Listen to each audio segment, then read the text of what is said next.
hard, they hate it, they never believe me. Yeah, I would never drop the ball, I know I make it look easy. Yeah, Mayweather with the defense. I don't care what a critic gotta say, I got them picking up the pieces. That to me, you really playing with your life, I'm about to come and run it all back. I'm the new era, about to snap back, you ain't fitting for it, cause you all cap like. Hold up, I shoot my shot, wait, hold up. I'm really about to run this go up. You know it's all net when it go up. Ain't got no other plans, you don't need to understand, ayy. We on overtime, you don't need to understand, ayy. You just show them how to do it when you don't know what to say. Tell me how you plan to win if you plan to play it safe. Moving fast, already gone, yeah, but you bringing me back. Try to double cross me, dog, just let me relax. Stop assuming what we doing, keep it moving, what we doing. Cause it can get right, cause it can get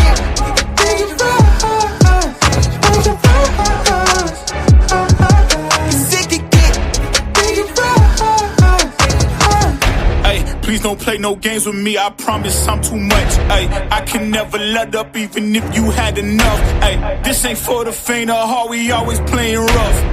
I had enough, it ain't luck. I needed a vision, I needed ambition, I needed a mission to beat a submission with no intermission. I see the collision, the crash in the distance ain't coming off track, no. Now when they ask what's the motive, don't talk about the show them. They all about to see what I mean in the moment. I gotta keep going, I'm shaking the dice and I'm keeping it rolling. They already know. Ain't got no other plans, you don't need to understand, ayy. We on overtime, you don't need to understand, ayy. You just show them how to do it when you don't know what to say. Tell me how you plan to win if you plan to play it safe. Moving fast, already gone, yeah, but you bringing me back. Try to double cross me, dog, just let me relax. Stop assuming what we doing, keep it moving, what we doing. Cause it can get right, cause it can get right, cause it can get right.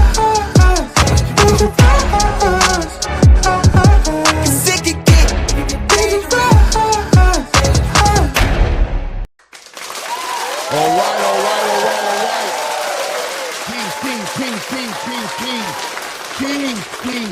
Peace. Love. Peace. Let's do it again. Bring it back in. A lot to talk about today. A lot of perspectives. Shout out to everybody in the building, man. Hit the like button. Hit the subscribe button as you're stepping into the building. We got a lot to talk about today, man. As you guys see, I'm coming up a little early today, just a little bit earlier than normal because honestly, we got a lot of things to talk about. You guys know my time is a little restricted in the evening.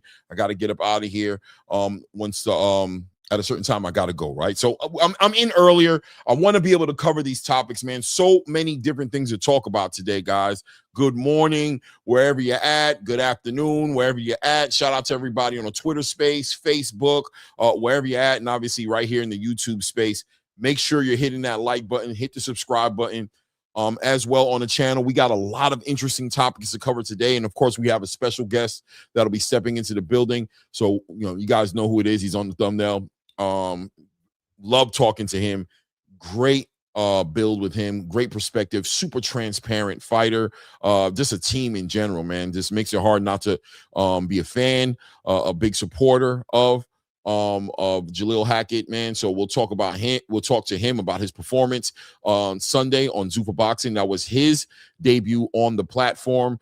Great performance by him, but we'll leave all that to him to explain how he felt about it. How he felt about the performance, how he graded himself, and how he felt about the whole experience in general. Right? We got to talk about all those things. A lot of things in the news, man. I mean, you got Shakur Stevenson just got stripped by the WBC, which is crazy, right? In its own self. But once again, Mauricio Suleiman just seems to be on a run right now. Good business or bad business. And shout out to the thumbnail, right? Good business or bad business. The way Mauricio Suleiman is moving with the WBC, it's garnering a lot of scrutiny, clearly, right? But we'll talk about all of that, right? We've also got a pay-per-view press conference that just kicked off. Keith Thurman versus Sebastian Fundora. Good business, bad business. We'll talk about it. You guys get yourselves ready to answer on this one because I want to know how you guys feel about it as well. Good business or bad business? Is this going to sell? This pay-per-view model that seems to be falling out of style without a doubt. You got Paramount offering Zuffa Boxing at a very realistic rate, the rate of a subscription, $8.99 to $13 a month, depending on what level you've entered at. You've got The Zone, who's altered their way of doing things with a subscription. They raised their subscription, but still delivering you a lot of product, a lot of fights at what some people will call a discounted rate. But the PBC with this pay-per-view model, who knows what this price range is going to be? Anywhere from $60 to $80+ for this event. Is Sebastian Fundora and Keith Thurman delivering that kind of product that you want to see? It is what it is, right? In other topics we'll be talking about today as well, we'll be diving deep into the Devin Haney situation. Devin Haney, the money man. Can we argue that at this point? He is the biggest payday for some of the best fighters in the space. The question is, who's going to cross the line, give Devin Haney that fight? Matter of fact, is the question deeper? Is it really, who is Devin Haney going to send the offer to? Being that Devin Haney is the A side right now, right? And this is such an interesting point of conversation, because Devin Haney always fought to be the A side. He's always fought to be that guy who dictates the terms on how things happen. Always seemed to play second fiddle to a Gervonta Tank Davis. And, the argument was always out there for the detractors who would speak about Devin Haney, saying he doesn't sell tickets, he doesn't sell pay-per-views, right? He doesn't put butts in seats. But, leave it to Bill Haney to explain to you guys. He's always been the face. He's always been the trendsetter. He's always been a boss. He's always been independent. But right now, I think it's harder to argue against what Bill has been saying for years at this point. Devin Haney does seem to be the A side, and he does seem to be the guy who's going to be providing the biggest payday for a lot of fighters. But, fighters have, Shakur wants a rehydration clause. Keyshawn Davis wants to navigate the space accordingly. He wants to get a belt. He wants to bring some value to the table so he can negotiate and have a little bit of leverage to maybe get himself a better payday potentially, right? And of course, there are now Xander Zayas has joined the conversation, and that's become a very interesting conversation. I was actually on a live last night. Shout out to my brother, Frequent Flyer. You guys check out his channel. Maaki got a channel he's been doing for the past 2 months or so. Great panels up there, and the conversation became very interesting when it came to the Xander Zayas versus Devin Haney situation. We've got Bill Haney, who popped up on the Boxing Voice. Shout out to my brother Ness. Shout out to the Boxing Voice and everything that's going over there. Haven't been there in 2 days. I've been so busy in the morning. But interesting point of conversation. Even Bill Haney himself has to admit that Xander Zayas is maybe the most challenging fight they've ever been in. Tough fight, stylistic, boxer, bigger than the average opponent that Devin Haney's fought against, and all those different intangibles. So we'll dive deep into that. Great business. Devin Haney is good business right now for any fighter who wants to make some money. He's good business. If you scared of being challenged, if that's not your thing, if you think the boxing style of him not just sitting in the middle of the ring and just engaging with you is not something you want to be involved with, to a degree, it could be bad business, but it's starting to become a small argument in the bigger picture, because the reality is, on the back end of a loss to Devin Haney at this point, you're looking to make a lot of money, right? It is what it is. So we'll dive deep into that, right? Good business or bad business? Bad business. Floyd Mayweather suing Steven Espinosa. Showtime. Listen, guys, if you've been following and been in the boxing space for as long as I've been following and been in the boxing space, there's always been rumors circulating about this whole entire dynamic of Showtime, Al Heyman in the PBC, Steven Espinosa, Tom Brown. Very gray areas, those lines, very grayed out, because very difficult to kind of figure out who's who runs what, right?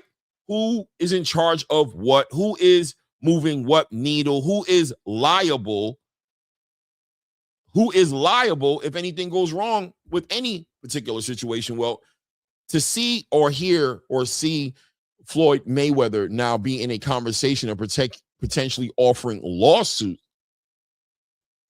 to Showtime and Steven Espinosa for fights that happened over 10 years ago. I haven't done the math, but we're talking about Conor McGregor. We're talking about Manny Pacquiao, right? We're talking about some early Gervonta Tank Davis fights when Gervonta was with Mayweather Promotions. And all of a sudden, $345 million, ladies and gentlemen, bad business, without a doubt, bad business, right? We'll dive a little deeper into that conversation and see what that is all about, because at the end of the day, boxing is has such a broad landscape of avenues that we can go down. When we're talking about the business, we could talk about the fighters, we could talk about the matchmaking, we could talk about the marketing, promotion, we could talk about the evolution, the popularity, American boxing returning back to the forefront. So many different lanes. Today's lane will be about good business, bad business. And good business or bad business, Nick Ball versus Brandon Figueroa, right? Nick Ball versus Brandon Figueroa getting ready to go down in the UK on the back end of Bruce Shu Shu Carrington putting on a fight of the night, right? Fight of the night, arguably fighter of the night candidate against Carlos Castro, but more importantly, picking up 1/4 of the 4 belts, right? That WBC title puts him right in the conversation for unifications and things of that nature. What do you guys think about Bruce Shu Shu Carrington showing up to London for the winner of Nick Ball, Brandon Figueroa? Could we get a unification at 126? Are we ready to finally see that? Is 126 ready to take that move forward? I've had my eyes on that division for so long. And, you know, fighters like Bruce Shu Shu Carrington is definitely one of the fighters that had my eyes on it as well. I mean, at one point it was Raymond Ford and the Nick Balls of the game, and Nick Balls obviously right now is a champion, and just those kind of fighters, obviously the Robesis, the Rafael Espinosas, all these fighters made the division so interesting. But are we finally in a place now to where we're going to see these guys start mixing it up and unifying the division? I don't know. Maybe not, right? All those things to talk about, and of course the special guest to pop up with Jalil Hackett. I believe we also may get Bernard a little bit later, who may be jumping on the panel to build with us as well. It is what it is, right? I'm gonna ask you guys to hold the line for a second for me, guys. Guys, hit the like button, hit the subscribe button. Give me 2 seconds. I'll be right back with you guys, man. Appreciate you guys.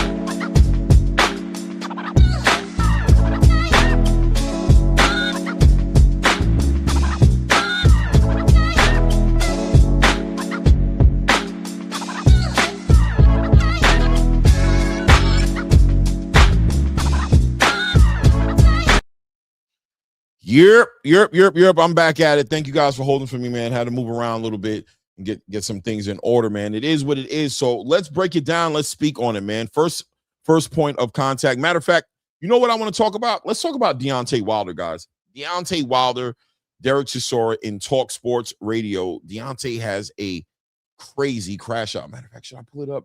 Give me a second. Let me pull it up. I don't have it queued, but I don't think it should be hard to find. Let's take a look at it because, guys, this was a very interesting situation.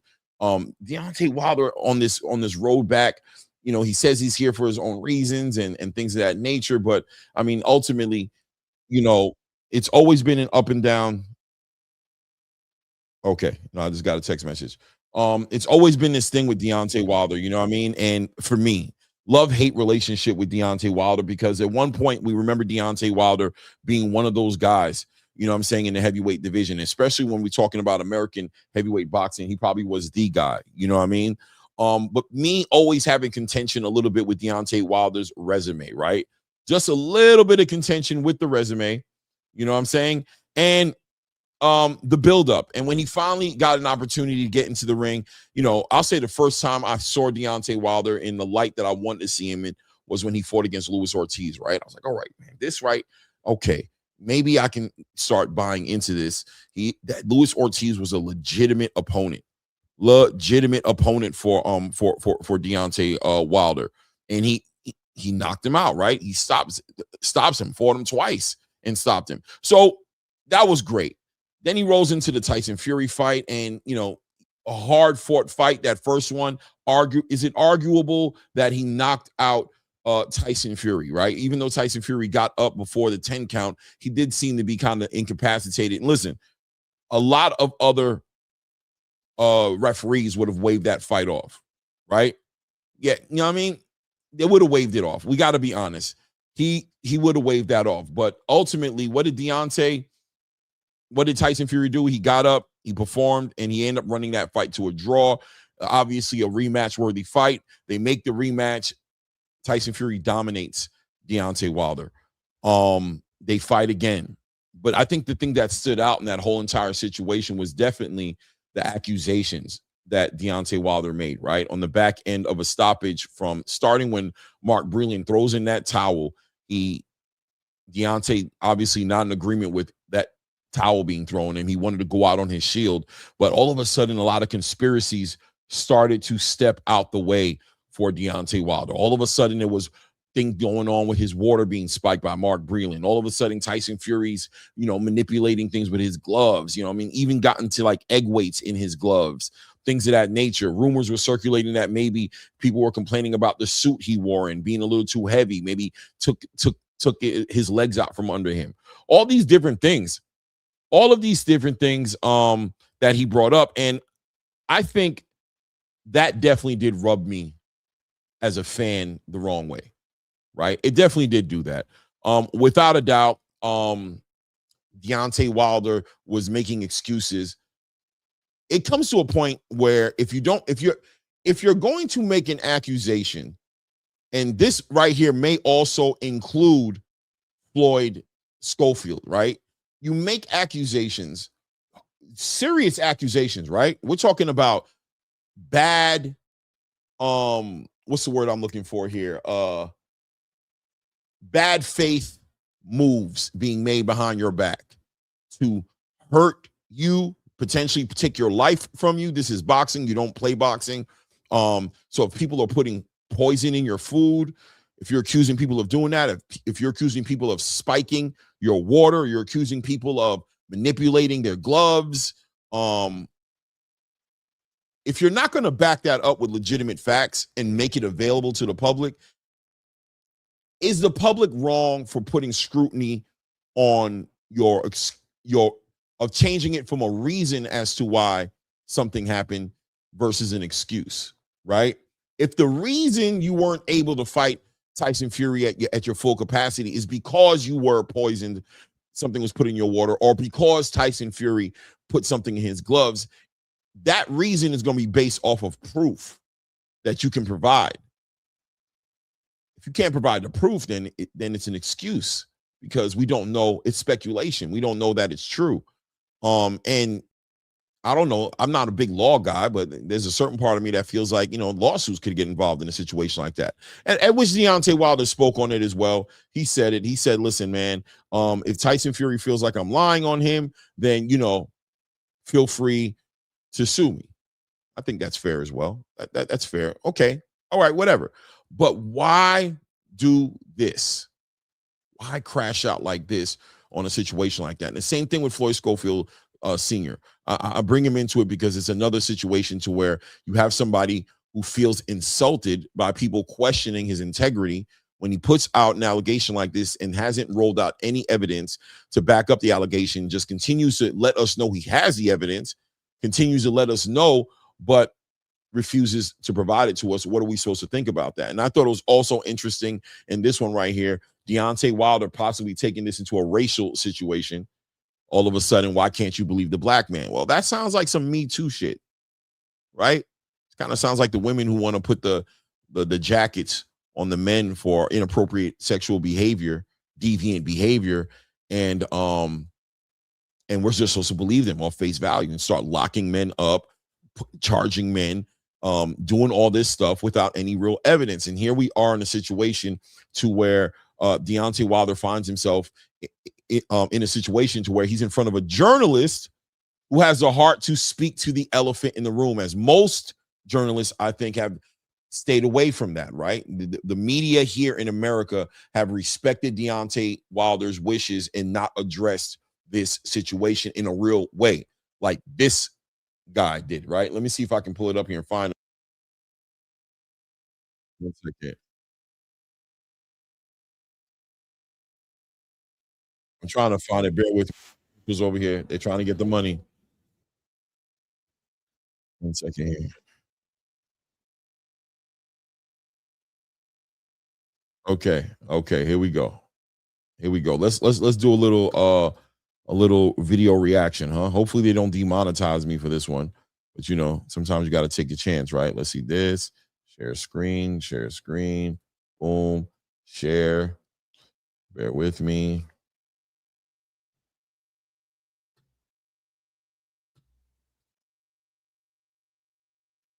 All righty, let's take a look at this and hit play on this one, guys. I understand that. The only back, baby. the only Y'all reason- understand the that? only You better be reason- the- April the 4th is going down. the fans love him.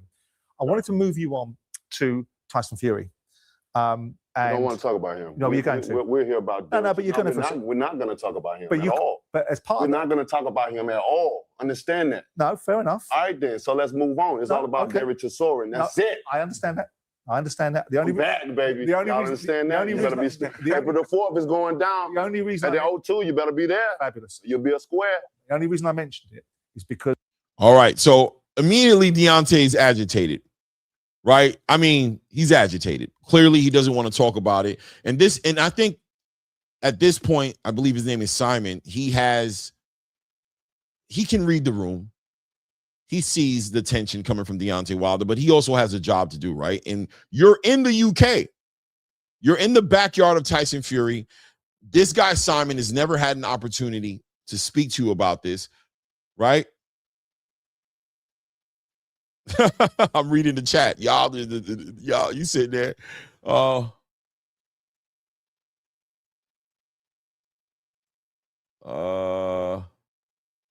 Okay. Yeah, Virgil Wimberly, I see you, bro. We can get to all of that, Virgil. This is just the beginning. We just walked into the situation. Bear with me, right? Bear with me, Virgil. You know what I'm saying? Bear with me. So, and once again, Deontay's already off put by, but he, to me, seems to be extra upset very early about this. And it does raise questions because this happened so long ago. Not to say get over it, but you're in the UK. You know what I'm saying? That's probably the most significant fight that you've ever had in your career is a Tyson Fury situation. Would a UK journalist be being honest with himself to not bring this up, right? To not bring up the Tyson Fury situation. And I'll be honest with you, Simon flips it to a certain degree. That makes sense to me, but let's hit play on this and see what Simon says here. it's part of the shtick that goes with you. And I missed you first time around when you came in here 3 years ago, when you were in your pomp 4 years ago doing Bomb Squad and all that sort of stuff. And I've always wanted to have a conversation with you because you've made observations about Fury. I have my own views on Fury, and you've called him a cheat. And it leads me to... Okay, so Simon is making it clear. I wanted to have a conversation with you. Now, Deontay doesn't know that Simon is not a fan of, if you guys follow this guy, he's not a big fan of Tyson Fury, right? But he wants to go somewhere with this conversation, right? Because as this rolls out, you see how significant the questioning becomes, that it actually does have something to do with Derek Chisora. And he's speaking about accountability. He's speaking about getting over certain things and being able to move on from things that happen in your life to get into the next chapter of your life without the baggage, right? You can see as he's starting to speak on this, you know, he is trying to go somewhere with this, but you also seeing Deontay Wilder is starting to black out a little bit. The crash out is beginning. Peep the breathing, peep how he's moving, right? Peep the body language. Deontay is very much caught up in this, and it's not a good thing. Boxing. Yeah, but it leads me to a conclusion. Because in boxing, if somebody practicing, taking their stuff out of their gloves in training, what you think they're gonna do in the fight? Yeah, but that's all I got to say about that. I want to put something to you about you, right? And Fury just happens to be the hook for it. That's all I got to say about him. You talked about. So right there, boom, the breathing, the deep breathing through his nose. Simon lets you know, I'm bringing this full circle. Bear with me. But I'm telling you, right at this moment, Deontay doesn't hear anything anymore.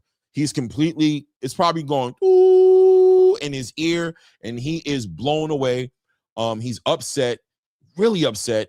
And you can tell that he's clearly not gotten over that whole Tyson Fury situation. Whether or not he believes it's real or he doesn't believe it's real, this thing is clearly a very sensitive spot for Deontay.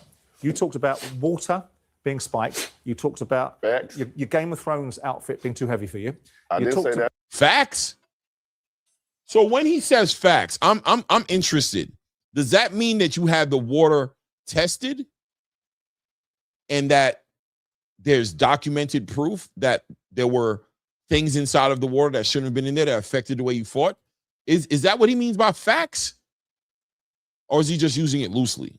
I don't know. You said it was too heavy for you. I didn't say that. Okay, well, I might be wrong on that one. You talked about the long. Y'all took a journalist that said something because y'all, you know, everybody wanted to come in. Oh, wow, boom, boom, boom. You talked about a long count, right? And then you talked about the trainers, Mark Breland not being good enough. No, I ain't say he wasn't good enough. So what I'm asking you in all of this is, it sounds to me, given the character that you are, that's like a little bit flaky. You lost those fights, and those fights were lost.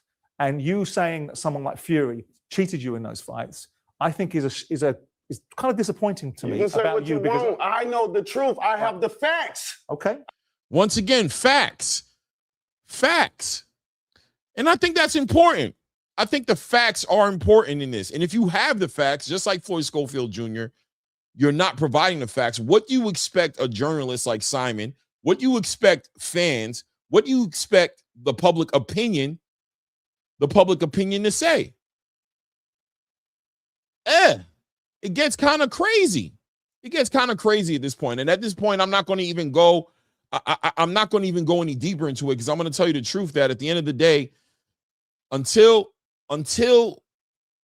this situation with the documentary, and I won't make fun of the way he said it before. I won't go into that. Until that comes out, you are susceptible to all kinds of scrutiny. As far as not scrutiny, as far as calling you the bad guy, but questioning. Questioning is fair. It's a conversation. It's a dialogue. You're in the UK. You're on the big stage.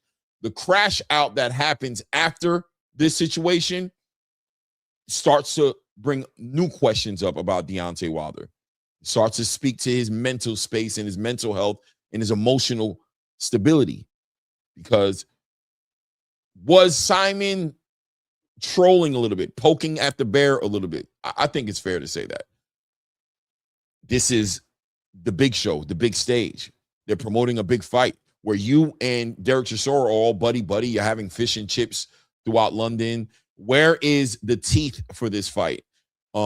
Let's build up this fight. Let's build this up as much as we can, because in all reality, there might be a little bit of an argument there to say, is this fight really a fight that everybody cares to see as much as they should want to see it, being that this fight maybe, I believe, is going on Netflix, right? So this is a big deal, or is it going on Misfit? I don't know. This is supposed to be a huge fight, right? Is Deontay Wilder emotionally stable enough? How is the accountability thing going to play out in a fight against Derek Chisora? Will there be any excuses? All those different questions get raised. I thought it was interesting to see it. The crash out was crazy. Maybe a little bit later I'll bring it up. I don't know. But it is what it is. Right now, I'm going to bring up the guy you love to hate. Some of y'all hate to love him. It is what it is. But my guy, you know what I'm saying? Shout out to my guy. Angelo Reyes in the building, man. Angelo, what's goody with you, man? What's goody with you, man? Listen to me, man. We need to do a segment every week called Everybody Loves Angelo. Like that show, Everybody Loves Raymond. Maybe, hey, bro, maybe. I don't know. Maybe, bro. Listen, man. I'm gonna let that one, as the wise man once said, I'm gonna let that sizzle. Yeah, let it sizzle amongst the space. Yeah. Wearing one of my the birthday shirts that my wifey got me. It says transplant scars are sexy, y'all. So keep that in mind for all your family members and friends who have a transplant scar at all. And yeah, man, Clay, just blessed to have another day. And wow, we talked a lot of good business. We had Bernard Hackett even really opening up and speaking up about how Zuffa Boxing and the good business of Zuffa Boxing changing the sport in our very eyes on real time, right? And Bernard Hackett, as you know, is somebody who had worked with the Mayweather group, which there's a lot of controversy going on with that right now. and then worked with Eddie Hearn, right? And now he is happy as a clam with Zuffa. Shortly here, we're gonna have our great young man. You know, I can't stop speaking highly about this 22-year-old. We're gonna have him on as a guest to talk about his big win on Zuffa Boxing Sunday, Clay. And then on the flip side of it, kind of in that PBC era of the weirdness that was happening in boxing that really took a lot of the mainstream fans out, the mainstream sports fans, especially in the U.S., out of wanting to watch boxing. We got Deontay Wilder at 40 coming back, but bro, it's crashing out on global TV, man. Like, I think I see some people in the chat kind of TV. reacting. People are reacting to it in different ways, right? Like some people are seeing it as mental instability. Some people are, you know, a lot of people are buying right into the race thing. Oh, the black man trying to tell about the black plight and this and that. But you know, I think there's an argument to say that's a cop out. You know what I mean? Like, Right. there's some truth to a degree to what he's talking about, the history of an African American in America and dealing with a lot of systemic, you know, racism and things of that nature. Yeah, I mean, there's some truths there, but did it in context to the conversation, to the question, to what was being addressed? I don't know if that necessarily was it. But look, it is what it is, man. We'll get into that a little later. We do have our guest in the building, man, and I don't want to waste his time, not one bit. I just saw this guy perform this weekend on Sunday. By the way, the post-fight, you would have thought this guy's media trained. What a great, I think he had the best post-fight out of all of the fighters. Absolutely. A plus. I mean, answered all the questions, super transparent, super present. You know what I mean? You would have thought he was prepared for it, like he was given the questions beforehand. He was just yeah. Well, we've had him on the show before, and he was very transparent with us, opening up about his life, right? But let me say, grade level, and again, Clay, you know, I'm here to the ground in Las Vegas, and everybody has talked to me and messaged me about how Jaleel really impressed, not only in his fight performance, but his post-fight conference. But let's bring him on, man. It is what it is, man. Shout out Jaleel Hackett in the building, man. How y'all doing? Man, we doing great. Yo, Jaleel, we got you by yourself today, man. So this is your time, you know what I'm saying? This is you. This is you, bro. Time. You know, that dynamic between your father was a very interesting dynamic, a good show, great show. I want to get you guys back on again in the same capacity. But we do want to, you know, we want the protein on the plate to be Jaleel Hackett. Your performance this weekend matched very well, a very gamed opponent, and something I know, like I told your father, you were like a pig in slop. You know what I'm saying? You was in your element. You was this is where you want to be. El Negro Mexicano. I don't think it gets any realer than that fight on Sunday. But impressive on multiple levels, not just the fight, but just also the professionalism and how you carried yourself in the media. So we're interested in everything, in every aspect of it. So we'll start off with this one. How was the experience, your first fight at Zuffa? And speak on the fight, man, from your perspective, man, what you saw. Hell of an experience, man. You know, I give my hats off to all those guys over at Zuffa that, you know, that had everything set up correctly. You know, huge shout out to the UFC PI. You know, they took all the fighters in with open arms. You know, they made, you know, fight week very, very easy, you know, as far as helping us with the meals, helping us with our final cut, everything like that. So huge hats off to them. It was a hell of an experience. I really enjoyed myself, and you know, I'm glad I got to be able to showcase my talents on such a great platform like Paramount Plus. Yeah, 100%, hey, Jaleel, before I ask my first question, I want to comment and say that your dad gave a big shout out to Paramount Plus, and in particular Paramount Plus in the Latin area, because you're as I was explaining to Julian Rodriguez when we interviewed him earlier this week, Paramount Plus is getting to over 7 million households, right? Just over that weekend of different things. We don't know how many of the replays are. But in particular, too, outside of the USA households, then there's all the different markets. So he was very proud of that. He was very happy to see that you were out there. You gave yourself a low grade, C+, I believe it was, on your performance. For me, I gave you a A- because, in my opinion, I think that it's extremely difficult, Jaleel, for anyone to be in such a big stage, being the main event of the preliminary cards right on prime time, and for you to have switched up the game plan and show dominance. Can you kind of talk us through that? Because your dad kind of explained what was happening between you trying to knock him out, then you also boxing. Can you kind of talk us through it and why you gave yourself a C+? I gave myself a C+ because throughout this whole camp, I prepared myself to, go a few rounds, go about 3 or 4 rounds. But by round 5 or 6, I expected to stop him. So, obviously that didn't happen. But once that didn't happen, I think it was in the 5th round, if I'm not mistaken, I got caught with a good shot. He did some damage in the 5th. And that shouldn't have happened, because once the game plan was to shift to boxing, we were supposed to shift to boxing in the 5th round. That didn't happen, and that's how I got caught. So that really downgraded my performance, in my opinion. And on top of that, there's a lot of small things that slowly but surely made me diminish the grade. Yeah, man. Listen, I thought the C+ was for me. I didn't mind you saying C+, and I'm going to tell you why. It's not that I thought you had a C+, but I loved the mission you were on for perfection. It told me that this dude wants to improve, and he's wants to close up all the holes. And I don't mind the scrutiny. I don't mind the C+ at all, man. I thought it was part of the product that you sold to the Zuffa boxing space, right? I think the media was very impressed with you off the strength of that, because it meant a lot, because it just meant that we should expect a lot more from you. And I thought that was, weighing it out, that was way more valuable. It's realistic.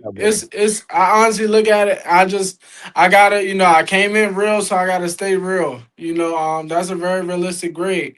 If you preach you a contract killer, they don't pay for attempted murders, they pay for murders. Ooh. So yeah, we went out there, we grazed him a few times. He gonna be laid up in the hospital for a bit, but he gonna fight again. They didn't pay for that. They paid for bodies. So, you gotta give them what they pay for, or they gonna stop paying. Man, Let's just say something real quick, Clay. First of all, Jaleel, I'm telling you, whether I'm getting texts and phone calls about your post-fight conference within the space of this community here in Las Vegas, and you have so many quotable moments. One of which is, I don't really believe in robberies, because last time accountability. You said last time you checked, the judges didn't carry no guns or nothing to rob. I thought that was extremely quotable. And talk to us about the quote where you said that Zuffa boxing is actually doing boxing and fighters a favor. And you were doing the analogy of, let's say I have 5 fights. Can you kind of re-explain that to our fan base and our channel? Okay, all right. So let's say a fighter has, like I said, let's say a fighter has 20 fights, and in those 20 fights, the fighters that he's fighting are very handpicked. The outcome of the fight far before the fight happens. And, he goes 20-0 and he knocks out 18 of them. From the outside looking in, you're thinking, oh, I have a knockout artist on our hands. But then, he gets to fight number 21 and he fights another guy who may be 16-4. But in his 20 fights, he's fought 15 guys that are really, really good. And the other 5 guys that aren't really, really good, they're decent, but they didn't come in there to lay down. When the guy that's 16-4 beats the guy that's 20-0, and everybody's shocked, once you take a deeper dive, you say the dude that's 20-0 is really ass, because he ain't fought no fucking body. Compared to what Zuffa got going on, you're gonna fight somebody that's coming to fight. You're not gonna have no pre-made matches where it's like, we know the outcome of this one. You're gonna fight somebody who if you come bullshitting, you're gonna have a long night.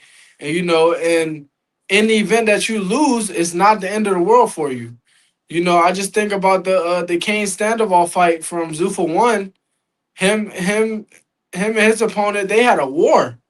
and nobody really lost ultimately at that fight. You know, they both got paid really good. You know, they both got to showcase their skills on a big platform like Paramount Plus, and they'll both be back on another Zuffa card later on down the line. You know, and potentially, you know, they might fight each other again.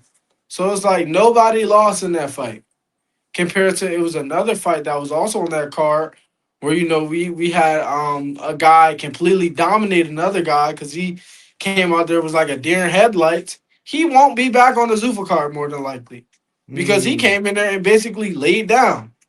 You know, they not promoting that. They not promoting laying down. They're not promoting like one sided fights. They promoting good fighting. Yeah, I mean, and I could appreciate that, and I think that's one of the things that makes Zuffa boxing, the idea of Zuffa boxing, at least as it's continuing to roll out. There are only 2 fights into their 2 events into their freshman career, right? Their freshman year.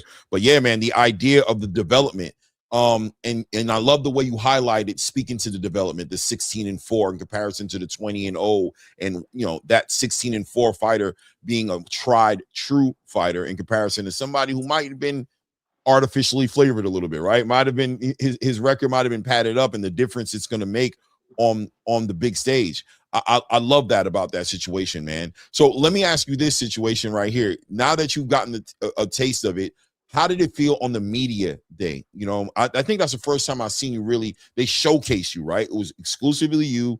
You had a lot of good media in front of you. How'd you feel about the questioning, the level of professional journalists and media that was out there? Was there a difference there in between that and let's say what you've experienced in the past? Slight difference, slight difference. One thing I can say is I answer questions a little bit more relaxed because you know you're not in fear of scrutiny. Well, or at least for me, not really in fear of scrutiny because it's like you can. They told me I can be myself. You know, compared to in other situations, you know, it was certain things you could and couldn't say. So yeah, I like the media aspect of things. Yeah, no, that definitely that you could see, you know, the way they rolled it out professionally speaking. I thought that during your post fight conference you were very highly complimentary of Roberto Cruz, and you explained how both of you had the same exact record. He got 1 loss, you got 1 loss. Both of you have fought in the title fights, right? His last fight was the title fight. So Roberto Cruz is someone that we'll see in Zuffa down the line. So speaking of now the 160, I know some people don't even realize that you weighed in at 157 because that was the weight that it was contracted for. But now moving forward, you're going to get a chance to fight at the 160 with some of the people I know. They'd mentioned Caleb Walsh. But can you talk to us about what you had said that in the UFC PI you were actually eating the day of the night before the weigh-ins and going into the weigh-ins, and that's the first time you've ever felt that? Talk to us a little bit about that. Eating before the weigh-ins, which is a little insane to the boxing space, right? Yeah, like so I'm, you know, like me and most fighters, like fight week is usually like pure hell. Like that's the worst week ever. But like the way that they had things set up, so we got out there on a Wednesday, you know, far in advance from weigh-in. And you know, when we got out there, we get to the PI and stuff. They were checking our weight every day. You know, not for, you know, any commission purposes, but just to assist us with our weight cut. And you know, they're checking our weight and they're giving us all this food. And at first we're thinking, like, I think the first day they gave us food, I only ate like one thing out of the bag. And they was like, no, that bag we gave you is for that whole day. And I was like, oh wow, this is hella shit. And they're like, nah, you know, we have everything measured out to where like you're getting the energy that you need minus the unneeded carbs and unneeded calories and shit like that. So for them to have that lined up all the way up until the day before the weigh-ins, where you know it wasn't any unnecessary sauna usage, anything like that. It was perfect. You know, I slept peacefully the night before weigh-ins, knowing that I made the weight relatively easy. and I knew that after I got off the scale, they already had everything lined up to rehydrate me the right way. Wow. Yeah, I mean, yeah, and that's another thing about it, right? The development of the fighter, not only through matchmaking, but also the physical development. They're going to be part of that process, right? They're there for the recovery, they're there for the conditioning, they're there for the proper weight cut to put you in the right space. I mean, just overall, all said and done, after the first experience, did they over exceed your expectations at this point, or is it exactly what you kind of expected based off of the intro, but based off that first impression that you had of them? Or how did you feel about the whole around experience now that you're home and you're looking back at it? No, they definitely did their big one, man. They did their big one because, like, as far as like, the whole we get there, it was no thing that I needed that I didn't have. Let's put it like that. Being a fighter, any fighter that has done a fight camp or any fighter that has done a fight week and they get to the city that they're fighting in far in advance, everything you could think you might need, they applied. They made sure you had it times 10. So yeah, hats off to them. They get an A+ on that. Now, Jaleel, here you are, you're back home. I know that this is a very different experience for you because you've spoken to us very candidly before about how you had this long layoff where where's your money going to come from? You don't even know when your next fight is going to be. And now you're in a situation where your dad was already telling us you might be fighting as soon as April. So now coming home, did you just take like 1 week off, maybe get a new tattoo, or are you already like right back into the gym on Monday? Where are we at in the Jaleel Hackett journey of recovery and getting ready? All right, so first I'm gonna start you off. No new ink for me. No new ink. Taking a little ink break. But as far as training, we did take the week off because last fight I did suffer, minor injuries to the hands. And that's another thing. Shout out to the UFC PI. They did give me an opportunity to, get in touch with them and make sure everything was okay. I didn't break anything. Just slight bruising to the hands, bruising and swelling, So we're just taking the week off to go down. But we will be back in the gym Monday because we will be back in the ring soon. Wow, And that wow. yeah, because I definitely was going to ask you, what are you expecting at this point? But maybe you might want to even elaborate. So at this point, what are your expectations for the next step to be? You know what I mean? When you think you're going to get in there next? I don't mean to cut you off, Clay, but I'm gonna start off by letting you know I know when I'll be in the ring again. So that's that. I know when I'll be in the ring again. But you can't tell us. You can't give us. Yeah. You guys just have to wait. But all right, I know when I'll be in the ring again. So I'm very eager to get back into the gym. But yeah, I really like the way, and I'm gonna keep saying it. I really like the way they running things over at Zuffa, man. That's interesting though, because I'm gonna let you get it raised, but that's awesome, right? That feeling, like I saw the confidence. And trust me, feel free to cut me off anytime you feel like it. I'll say, hey, no problem. But I just heard the confidence and I saw it in your face, how good that must have felt to say that. You literally, a couple of days from your last fight, and you like, I gotta stop you because I ain't never really been able to say this before. Bro, I know exactly. Yeah, I've never been in a situation where getting out of the ring, I knew when I was gonna fight again. I can honestly say getting out of the ring from my last fight, I knew when I was going to fight again. Wow. No, what I was going to say was Julian, when we interviewed him, he was very open about how the rankings is working, and he believes he's already on the top 3 for welterweight. I believe he even thinks that after that last fight, he should already be number 1. You were the main event of the prelim cards, which then we could safely assume, all right, we might be seeing Jaleel in the main card on his next fight that you already know when it's going to happen. Do you have any idea at all of where Zuffa's ranking you in the middleweight? Are you in the top 5 already? No, I don't have any idea where they're ranking me, but wherever they're ranking me, we're going to end at number 1. So everything else is irrelevant. Okay. All right, now, you know, again, I'm not trying to stir nothing up because I know on the first Zuffa 1 card they had Kalen Walsh, Misael Rodriguez, you know, they had Ocampo in there. They had Rodriguez's opponent. So it looks like they are building a healthy squad of 160s. There's more coming. I know you're the type of guy who will take on whoever is in front of you. But getting to that Zuffa belt at some point in the year, is there anyone that for yourself you would rather take on right now to kind of hit the home run of saying, I'm your guy? Is there anyone? Right now, no, there's not anyone in particular. Whoever they throw out there, that's who we'll get down with. You know, it's all about at the end of the day, like I've been reiterating, you know, they just want to see the best fight. So whoever they feel like is the best fight for me next, that's who we're gonna fight. That's who we're gonna go out there and beat up, and you know, we'll go from there.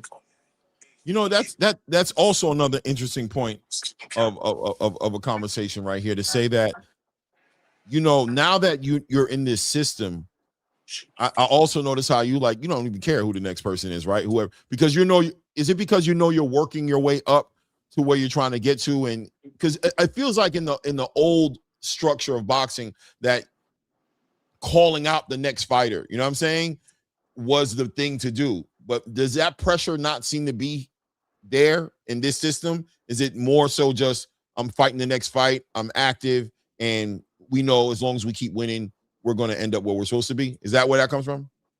Yeah, but on the other hand, I feel like later on down the line, as the roster starts to fill up and tension starts to rise, the call outs will happen. Like, you know, you might get a situation where, you know, maybe 2 or 3 fights from now, you know, things are trending in a direction to where like Caleb's doing really good and I'm doing really good. And I say, man, shit, Caleb, let's make it happen. And me and Caleb fight.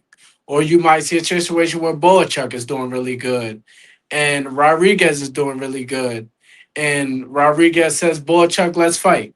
You know, you might see something like that later on down the line. But as of right now, you know, Dana and his team, they make the matches, and the fighters that they have, I'm sure everybody's willing to fight anybody. No, I love that. And shout out to Mike Scallion, who's the matchmaker for Zuffa Boxing. I think that everybody's been complimenting him. I know Max Kellerman was complimenting on how so many of the fights so far have been very 50-50.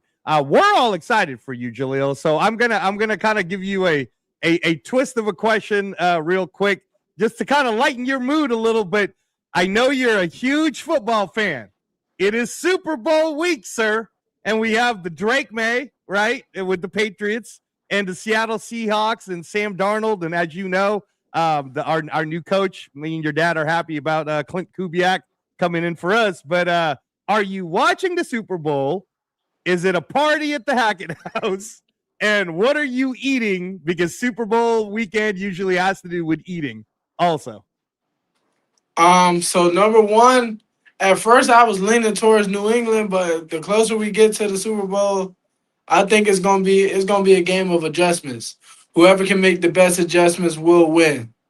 As far as food goes, you know, good old Super Bowl food. We gonna, you know, Buffalo Wild Wings, you know, maybe some pizza, you know, something like that. Just good vibes, good food.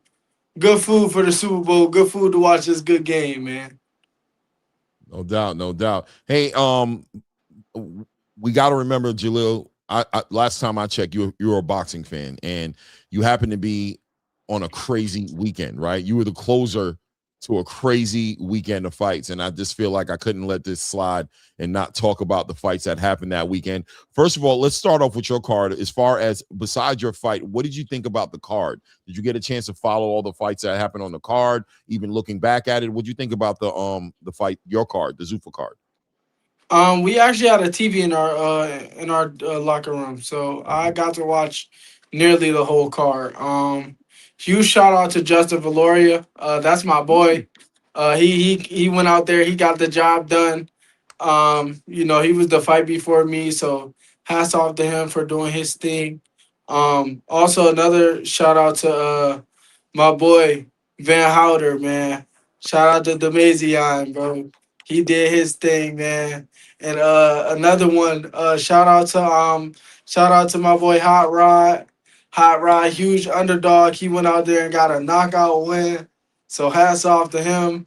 But as far as the whole card goes, it was a very great card. You know, very well-rounded card from top to bottom. You know, I definitely look forward to Zuffa 3. I think that's going to be a very good card. I can't wait to see who they're going to have on the card when they announce it, but I'm looking forward to it. That's awesome. That's awesome. Yeah, Zuffa 3, we'll talk about it a little later, Jaleel. It's got F.A. Jogba as the heavyweight fighting the former world champ Charles Martin and a whole bunch of, you know, again, some of the new signees. Zuffa 4, March 8th, got Jai Apataya, and I'm sure we'll be hearing soon about yours. Yeah, you know, I'm assuming you're going to be Zuffa 5, Zuffa 6. Again, you don't have to say nothing, but it's feeling like you already know where you're coming when it comes to that. How about the Shakur Stevenson versus Teofimo Lopez card? Did you get to watch it, you know, that night, like before your card happened on Sunday? And where? I didn't catch the card in its entirety, but I definitely did watch the Bruce Carrington fight. He looked very well. Congratulations to him. I got a chance to watch Keyshawn and Jermaine Ortiz's fight. Keyshawn looked very well. Congratulations to him. And Shakur and Teofimo's fight was very good too.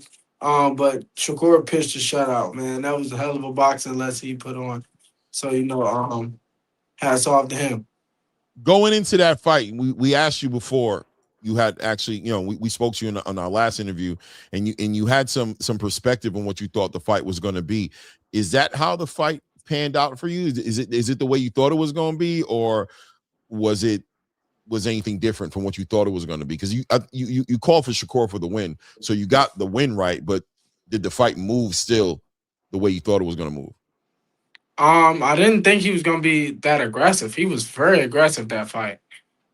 For those who say Shakur isn't entertaining, I was those. That was a very entertaining fight. You know, he showed a new wrinkle. So, yeah, congratulations to him. Definitely look forward to seeing what's next for him at 140. And Reyes, go ahead, bring it to the fight. That I want to know his opinion on it, but I know you're going there. I know this guy's always going to have that personal. Yeah. You know what I mean? You guys are always going to be connected in that way. And I hope one day you guys get to figure it out. I mean, not personal because you guys. Yeah, it's not personal. Not personal. But so Jaleel, the question, as you already know, that I'm going to ask you is so Saturday night, you know, tons of events happening. You know, Bakram and Josh Kelly was in the morning, but in Puerto Rico, Xander Zayas, at 23 years old, gets the unification fight against Abbas Baru, wins it. He's now the 154 WBO WBA. You guys have always been very vocal about Xander. I'd like to get your thoughts on that performance if you got to watch it. And I'm sure maybe at some point at 160, we could still be looking at a Hackett versus Xander. Didn't catch the fight in its entirety. Did catch some highlights. He looked very good in his fight. Congratulations to him on getting the win. And that is a fight that I'm definitely still looking forward to, potentially at 160. Even if he doesn't have a belt, that's just a fight that I feel like will really be a mega fight. Yeah. It's growing on me because, you know, I'm not going to lie to you, right? Just be transparent with you. I felt like you guys were so far apart, right? Like he was just in a different season in his career in comparison to you. So I'm like, yeah, what Xander really got, you know, he got so many things in front of him. It seems like he was still working your way through. But as things are developing now, and as I love the way you looked on that post-fight media, I think that was a highlight of it because I saw star quality in you, family. You know what I'm saying? Like that's when I saw it. Like was in your presence. And I'm like, yeah, this dude might really, you know what I mean? With this platform, he might become like must-watch TV. So it's growing on me. It's growing on me a lot, man. I'm definitely maybe at 160. Who knows? 168, maybe. I don't know. Both of you guys are growing so aggressively at times. You never know, but I definitely think that's a big super fight for you guys to have, man. But from the whole weekend, from the whole experience, Jaleel, what do you think the biggest thing is that you walked away with, today, that you sit now after a fight on Zuffa, after seeing what's in front of you as far as the amenities? You ate before the fight. You had a great fight, great press conference. How are you feeling today, and where's your mind state today? How do you feel about your career moving forward now that all of this has culminated to this?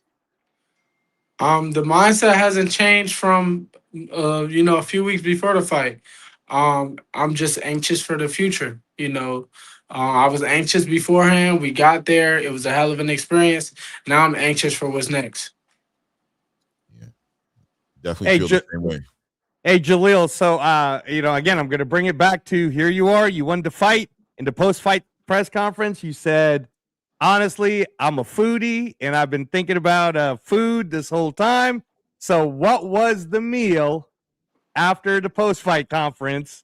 And then I know you guys had to leave the next day, because I texted your dad. I was like, hey, man, so I'm going to take you and Jaleel to the Filipino place. And he was like, bro, they're having us leave to the airport early. So, you didn't get a chance to experience the Filipino food I was going to take you to.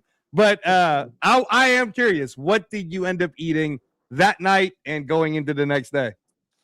I know that night I ended up getting like some breakfast food. It's a spot at our hotel that has some real good breakfast food. So I ended up getting like some steak and eggs from there. That shit was good. And then the next morning I ended up getting breakfast again from the same spot because that shit was hitting. But I ended up getting traditional breakfast, pancakes, sausages, eggs, stuff like that. So that was good. Yeah. All right. Shout out to the Palace Station. I know that's good, where you got breakfast at night. Sometimes breakfast is good dinner. Sometimes every now and then it almost feels like absolutely cheating, right. Absolutely.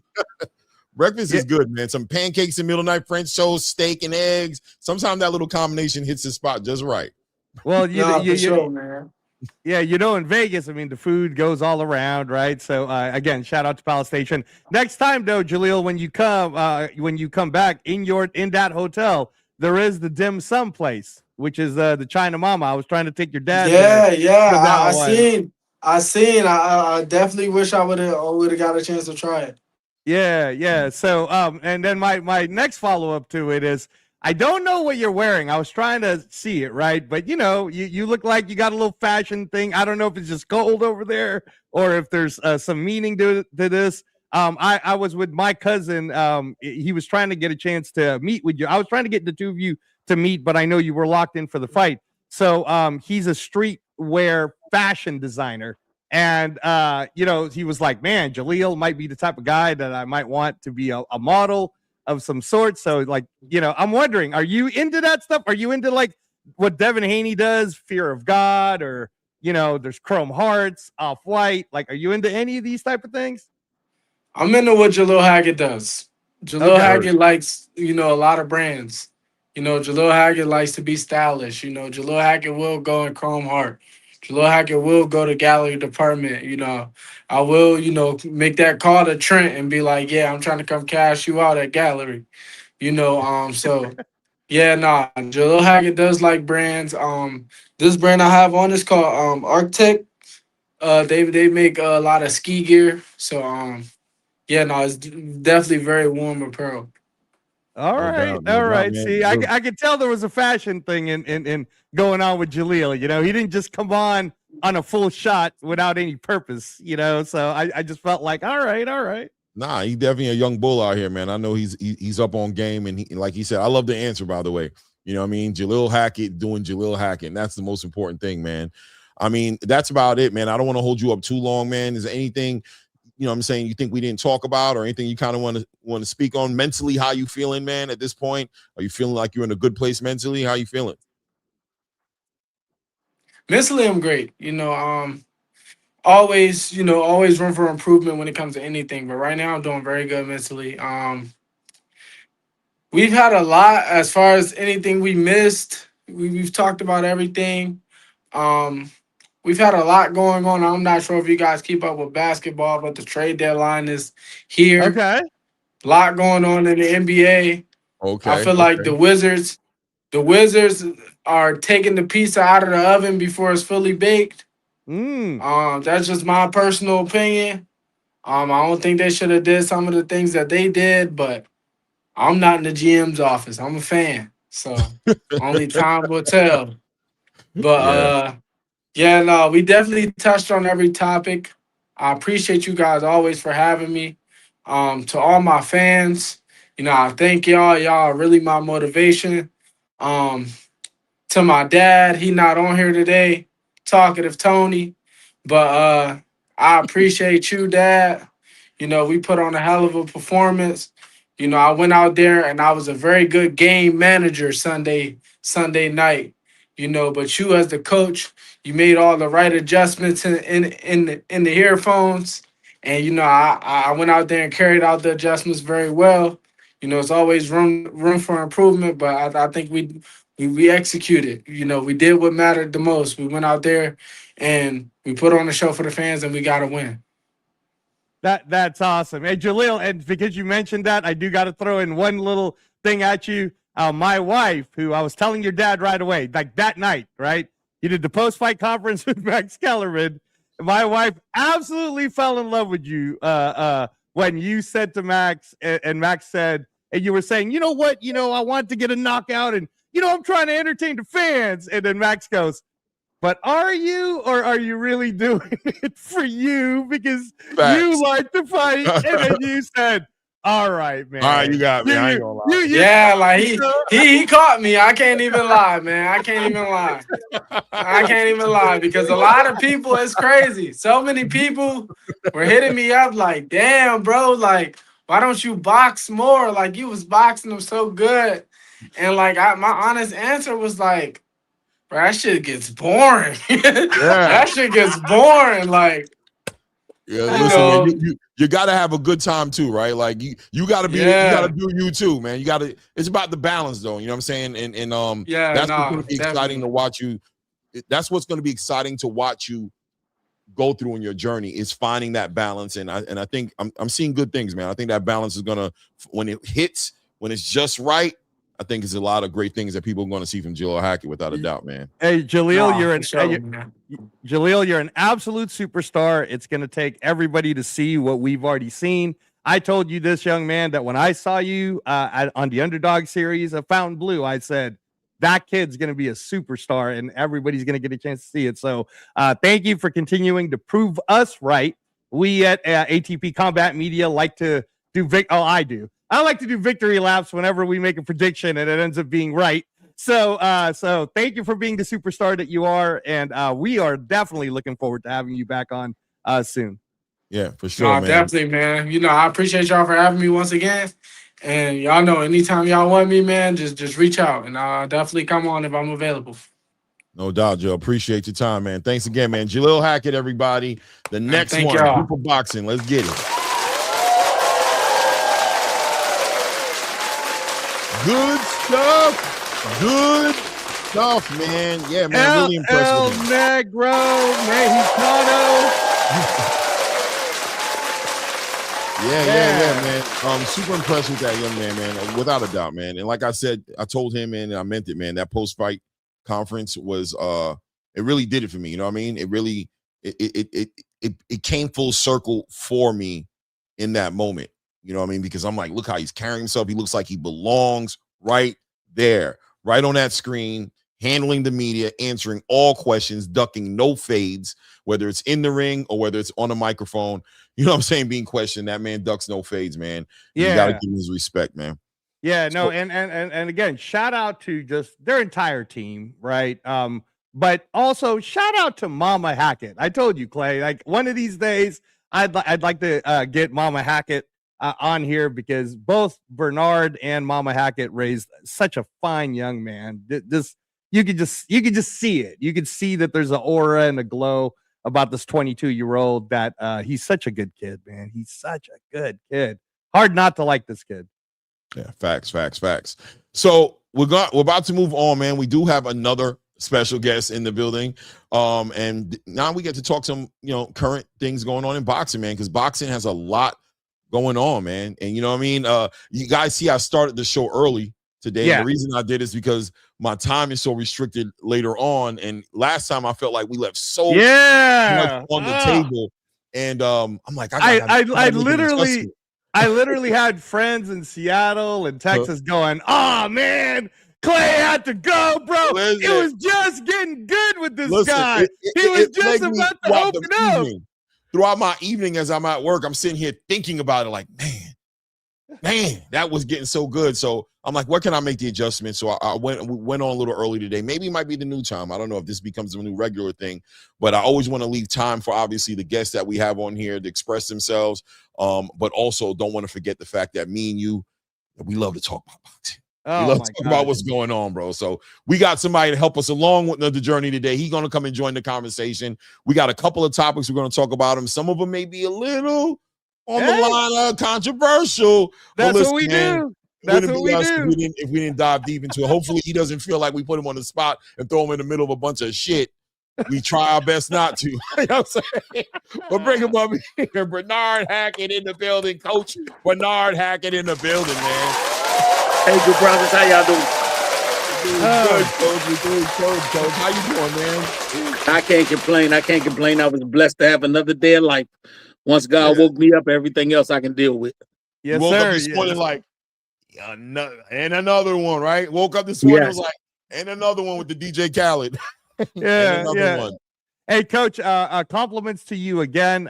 We just cannot stop bragging about how amazing your son is. He couldn't leave without complimenting you as a father, and he game managed. I didn't want to, because I had to wait for my Raider fan brother to be on the panel, but I was about to say, so Jaleel, you basically had a Fernando Mendoza moment where your dad was managing you. So my first question to you, Bernard, before we get going to the boxing panel is, how do you feel about our new head coach, Clint Kubiak, and where we're going to move forward with the Raider Nation? Just real quick. as a diehard Raider fan since I was a kid, I go all the way back to Kenny King, Marcus Allen, Jim Plunkett was the backfield.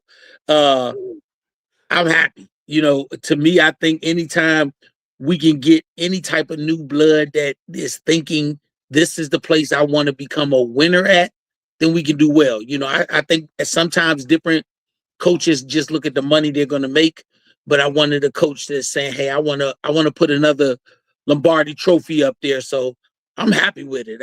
Now if we can get the right players who have the right mentality, where I'm a football player first, I'm not a diva, I'm trying to just play football, we're going to be just fine, man. You know, Raider Nation don't never shake. The turntables might wobble, but we don't fall down. Early. You know, I had to get it in there, Clay. I had to get it in there. Oh, I knew, and I fell back immediately, and I knew the first thing you guys got to get the hell out the damn way. I'm shocked the hats ain't go up. I'm glad at least you guys ain't go crazy and the hats ain't come up. But I know it had, you know what I mean? So, hey, man, progress is progress, bro. I'm going to take what I can get. I'm going to take what's available to me. But a lot of things going on in the boxing space right now. Like I told Jaleel, man, part of a huge weekend. You guys closed out one of the biggest weekends in boxing we've had in the longest time. You know what I mean? Events simultaneously running at the same time. There was like no space in the day for the amount of boxing they tried to stick inside one day. But if you're a boxing fan like I am, you found a way. You found a way to watch all the fights. And of course, on the back end of that, we've got things that have developed during the week as well. One of them, what I was talking right before I got into it with Jaleel and Reyes. I was talking on the Deontay Wilder experience that we just watched happen in the UK. Did you get a chance to see that, Coach? Yeah, I saw the interview. Okay, so it got spicy, right? It got spicy. Clearly a sore spot for Deontay Wilder at this point. Not a topic he seems to be, you know what I'm saying? He doesn't want to talk about that topic. But, you know, sometimes you get in front of those journalists like the Piers Morgans and Simon and those guys who are going to confront and speak to the elephant in the room, no matter how uncomfortable or awkward it becomes. He poked a little bit and tried to get a little deeper into the conversation and went where it went. I'm going to ask you just off face value what you thought about that whole entire situation. What did you walk away thinking about, at the end of that situation? I look at it like this.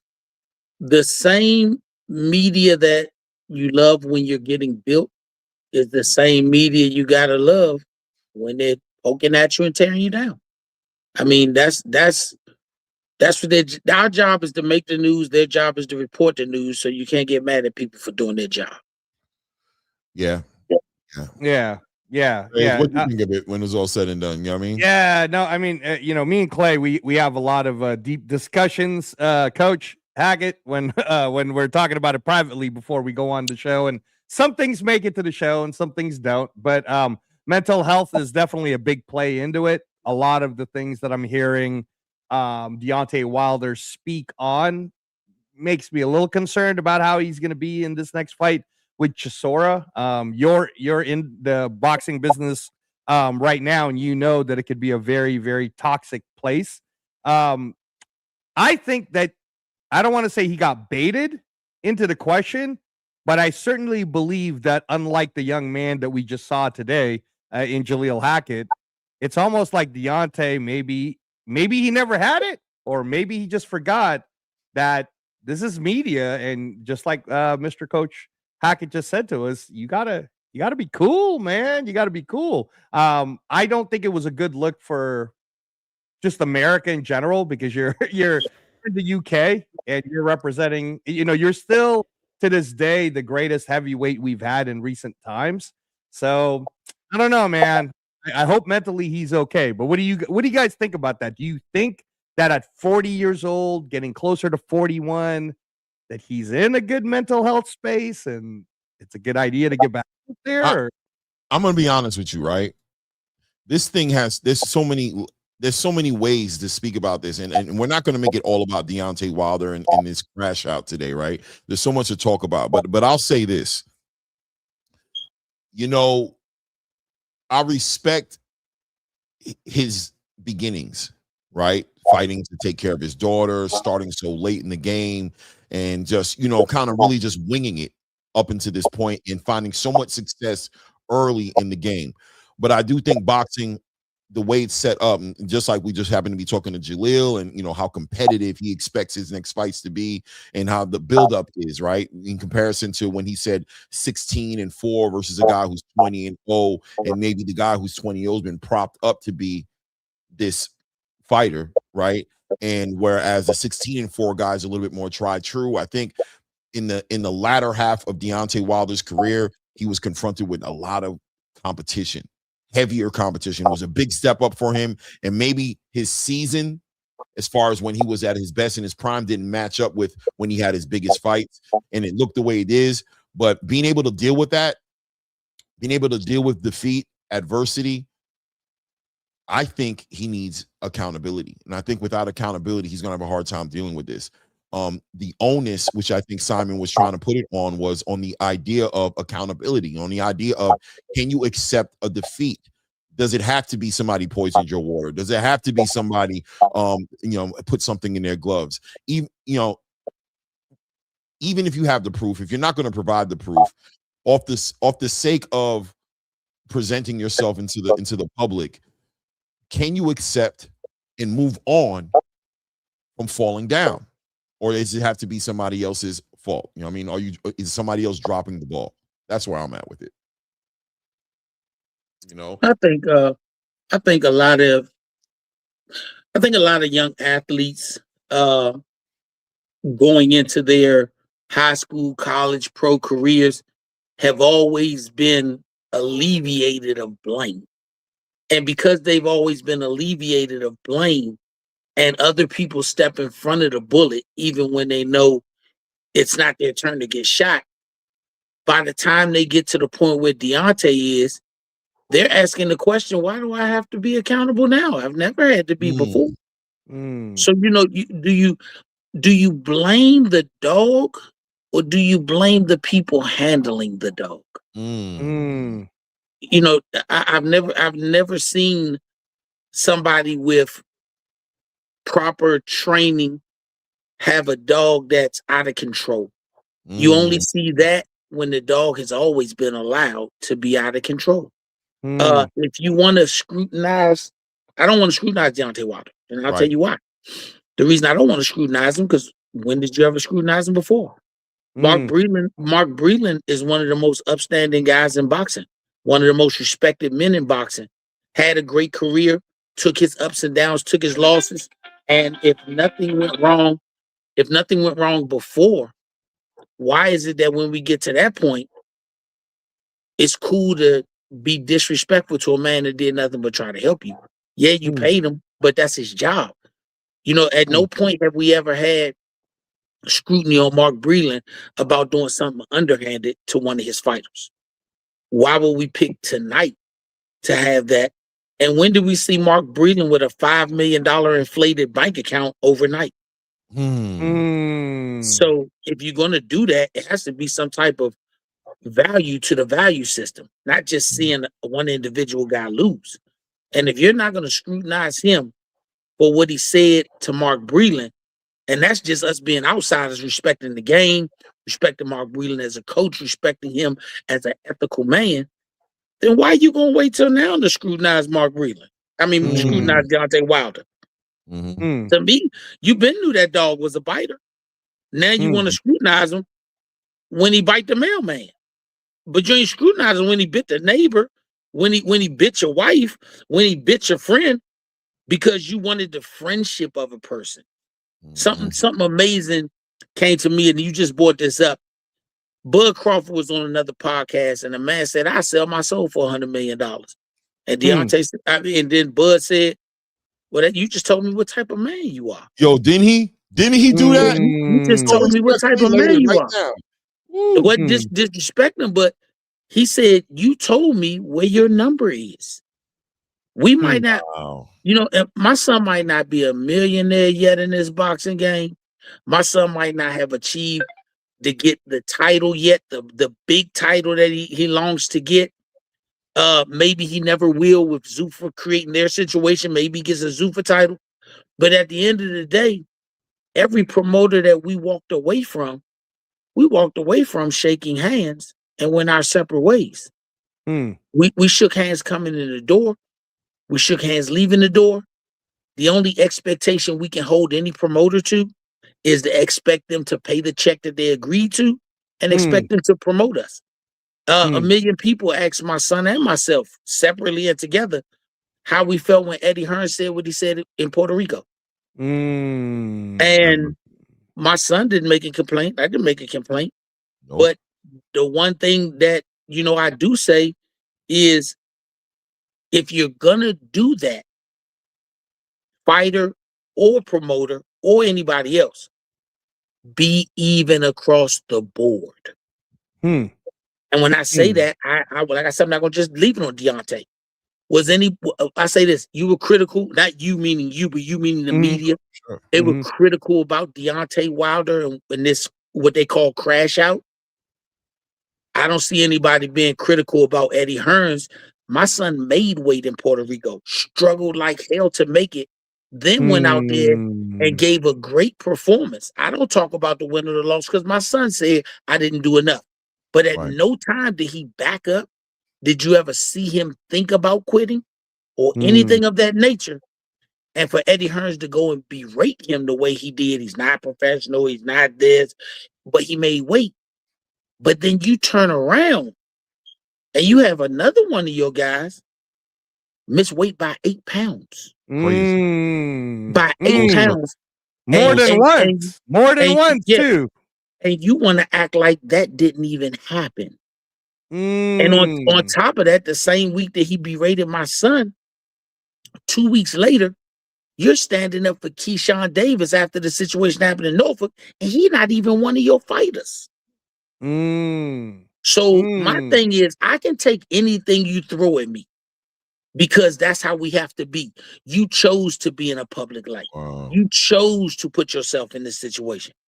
Only thing I ask is you be the same person in every situation, because you're not judged based on the argument you have. You're judged based on the outcome of other people's thoughts. You can berate me and your best friend may laugh, but somewhere in your best friend's head, he's saying, if I'm in the same situation, is he going to say the same thing about me? You That's true. You know, Coach, like, not to cut you off, right? But today's topic is bad business, right? Yep. The last time our last show was good business, right? And what you're speaking on is the difference between good business and bad business. That's what I hear, right? You're talking about good business and bad business. Good business is shaking hands before you leave, doing what you said you're going to do, and the other person on the other side of the handshake doing what they say they're going to do. So I'm going to use that to segue, right? Because we got some topics to get to. And by the way, shout out to Deontay Wilder, man. My big thing is, man, I hope you figure it out, no matter what it is. You said you have your truths, you have your facts, you know what it is. Mainly be the best version of yourself that you can be, and looking forward to seeing him against Derek Chisora. But segueing out of this into something that I think fits this one is another controversial thing that rolls out on the space right now is Floyd Schofield, Lord Child. Stop it. Floyd Mayweather Jr. It comes out that he's suing Steven Espinosa, Showtime, $340 million. Money dating back to as far as Manny Pacquiao versus Floyd and Conor McGregor versus Floyd, and some Gervonta Tank Davis fights as well, from my understanding. The business of boxing can be a very, very, very entertaining thing to watch from the outside looking in. You're on the inside. You're dealing with things on a day-to-day basis. When you saw that pop out on the scene, did anything come to mind at all? When I saw it come out, everybody know we was with Floyd at the beginning. Floyd, my guy. Floyd treated my son as well as can be expected. I will say he was a better friend to my son than he was a promoter. And that to me is not a slight. That's actually a plus. When it was time for us to do something else, the man didn't stand in the way. He said, hey, y'all, if it's something better for your son, then you go find what's better for him. He still keeps in touch with my son. He has nothing to do with his career, but he'll call him and say, congratulations, champ. He told him, hold your head up after the loss. You know, so I have nothing bad to say about Floyd at all. Him, Leonard Ellaby, that team, we were the right seeds, just in the wrong flower pot. So I'm cool with him. Like I tell everybody, I think Floyd is the Snoop Dogg of boxing. He's everybody's uncle. He's the guy that you can go to and he'll give you his honest opinion. When I saw the thing about the money, I tell anybody this. You can say, man, how can somebody beat you out of that type of money?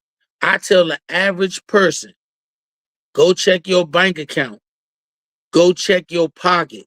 Have you ever misplaced $5? Have you ever misplaced $3? Have you ever had your bank account off by 50 cents? And if you can say yes, which we all can say yes to, that was on a couple of $1,000s. What you think happened on $1 billion?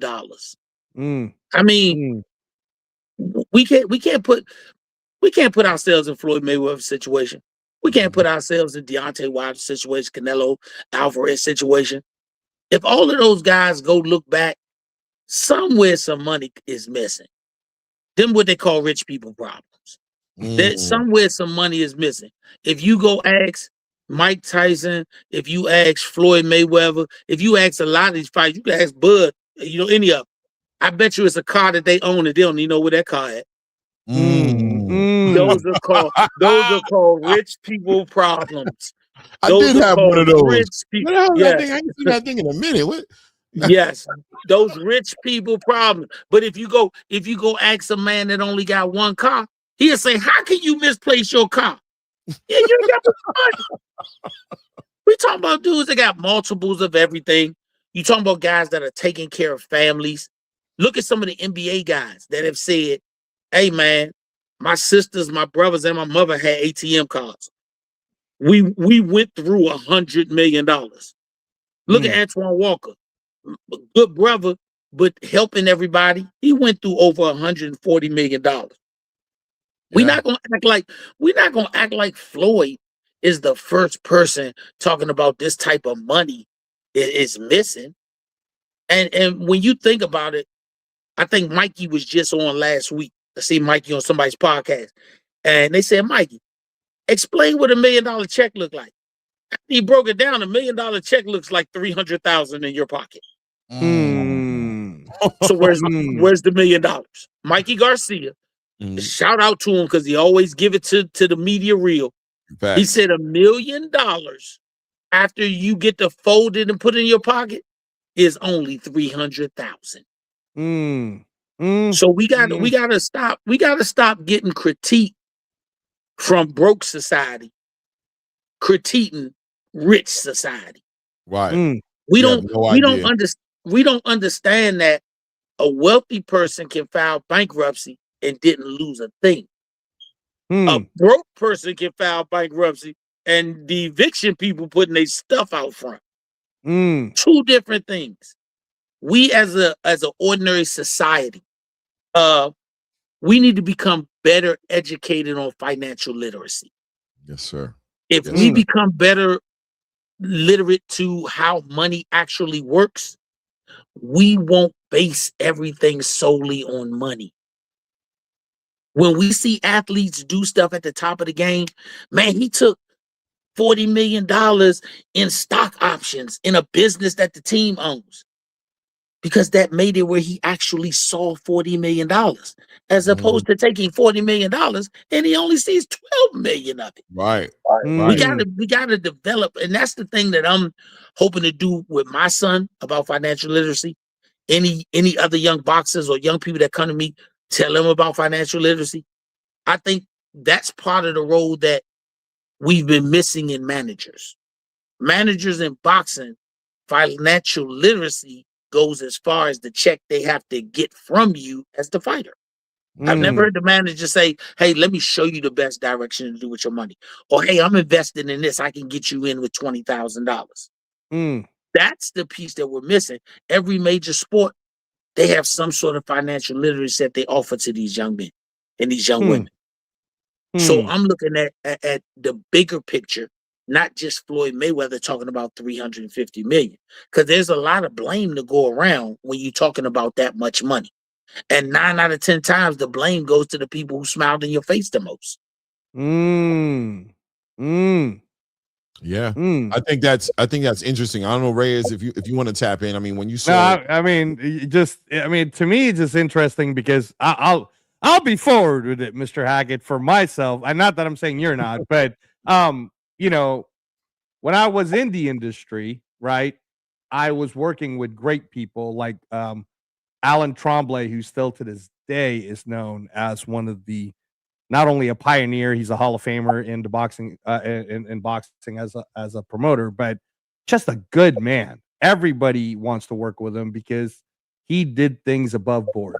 But I saw a lot of things that were not being done above board. And then, as a fan of this sport, I got to watch an entire company pretty much ruin it for mainstream casual fans for a good 10-year period. And more, I'm into Raider Nation, Mr. Hackett, and Raider Nation people are looking to be like, man, Angelo, I don't know why you love boxing so much, bro. Boxing's dead. Boxing will never be alive in the USA again, right? And I would hate that. I would take it personal because it's a sport I love. So when I heard about Floyd Mayweather suing Steven Espinoza, started thinking in my head, is this possibly connected to a whole PBC issue that I watched PBC pretty much drive the American consumer out of wanting to watch boxing. So that's where I'm at with it. I'm looking at things like, why haven't I seen the Charlos come back? Why isn't Errol Spence back in the game when there is so much money to be played around with in terms of Turkey Al Sheikh? How come Caleb Plant is at the Apex? Is he signing with Dana White now? Is he going to Zuffa? Am I going to see more of these other fighters going to Zuffa? And I'll end it with this, Clay. I'm watching the Sebastian Fundora Thurman fight and barely anyone. Thurman press conference, and it's dark, bro. The lighting wasn't great. There wasn't a lot of people there, and I'm half wondering, is that fight gonna happen on March 28th? Is there actual funding? Because I know there's not going to be a lot of people paying $80 on Amazon Prime to watch Fundora fight Keith Thurman, and the only other fight you got lined up for me is Frank Sanchez versus Richard Torres on the undercard as a co-main event. Mr. Hackett, I'm sorry.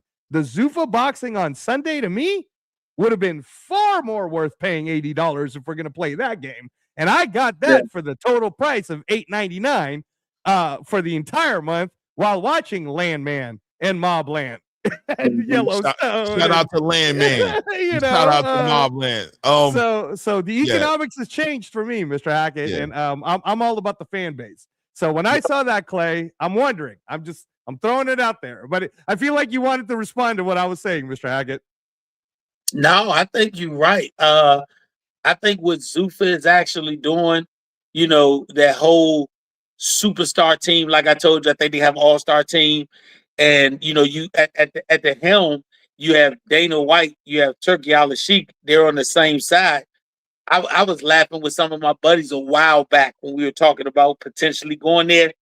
And I said that Turk and Dana White, giving it a little bit of time, they actually have the ability to make a real Super Six. Because if you think about it, the only two people who are funding boxing cards is the Turk and Jake Paul. They don't want. Nobody else is fun. Everybody else in boxing, Top Rank, PBC, Golden Boy, blah, blah, blah. All of them are like the early 90s when you started hearing about all these independent black record labels. Death Row, Rough Riders and all of those. When they popped up, they only got distribution deals. When they got those distribution deals, Interscope or whoever was distributor said, show me you worth putting money in. Right. Whereas in the beginning of this, in the PBC beginning and all of that, they said these records have potential to make 100 million. So give me 100 million. And now that's gone away. The only person who can make the real Super Six, and this is just my idea what the real Super Six is, because they're telling you that the Zuffa title is a Zuffa title that puts you in line to be in the top 10 in Ring Magazine. But you still got to get to the Super Bowl, which is Riyadh. Now, can you imagine the way that their imagination is working over there? They're telling all of them, we're the new distributor. You all give us fights that we think make sense. Look, PBC, you don't want your guys to do them but fight your guys? The hell with it. Y'all got the WBC belt. Bob Arum, you just want your guys to fight their guys? You got the WBO belt. BO, right. The WBO. Matchroom, you the same way. Here's the WBA and, all the belts. And then we need one more to make it a Super Six. IBO, you make mandatory fights. We'll put you on the same level. Now you really do have 6 titles. Each one of those companies can create their star. They can do what they want. And then Ring Magazine, which is Turkey Al-Sheikh, he can say, these are the top 6. I don't even need 10. These are the top 6. You hold one of those belts, you're the guy. Your own companies can do what they've been trying to do their side of the street, and they create their own top 10.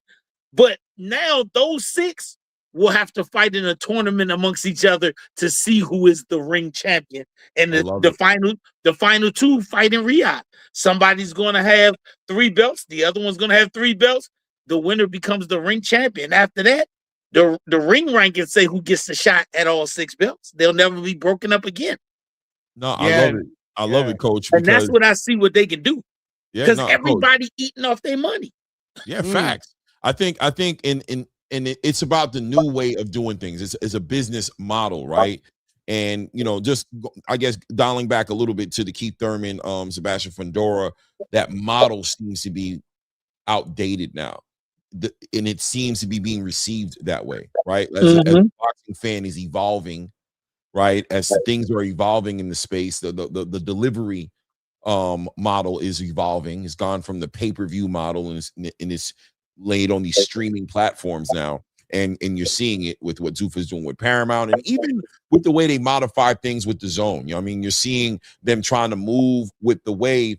That seems to be outdated, though. What's going on between Sebastian Fundora, Keith Thurman doesn't seem to be getting the track behind. It doesn't seem to be building traction. I'm saying? Shout out to Keith Thurman. I don't know if you guys sort of post the press fight conference, but he did his dangs. He tried to sell that, and I appreciate it. He really tried. He threw the shirts out into the 10, 12 people that was out in front of him asking him questions. He threw shirts out there. He tried to troll and antagonize the big Sebastian, the Towering Inferno, but at the end of the day, it just felt like it just didn't land right. It just landed flat.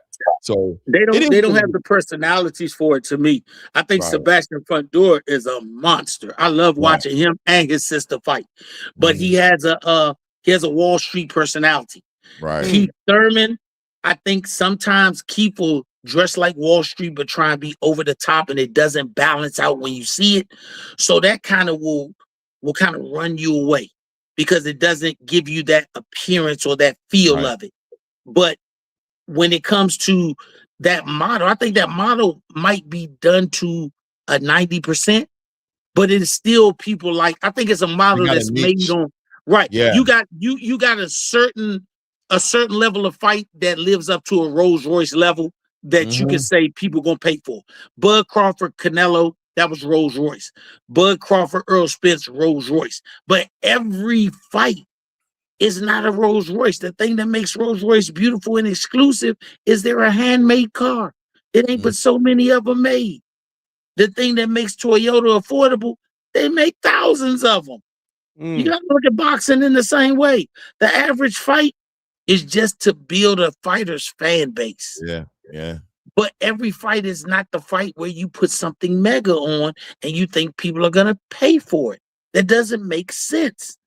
And with the Turk and Dana, it seems like they understand people who have been watching football since the dawn of football time. And you never had to get pay-per-view to see the Super Bowl. That's true.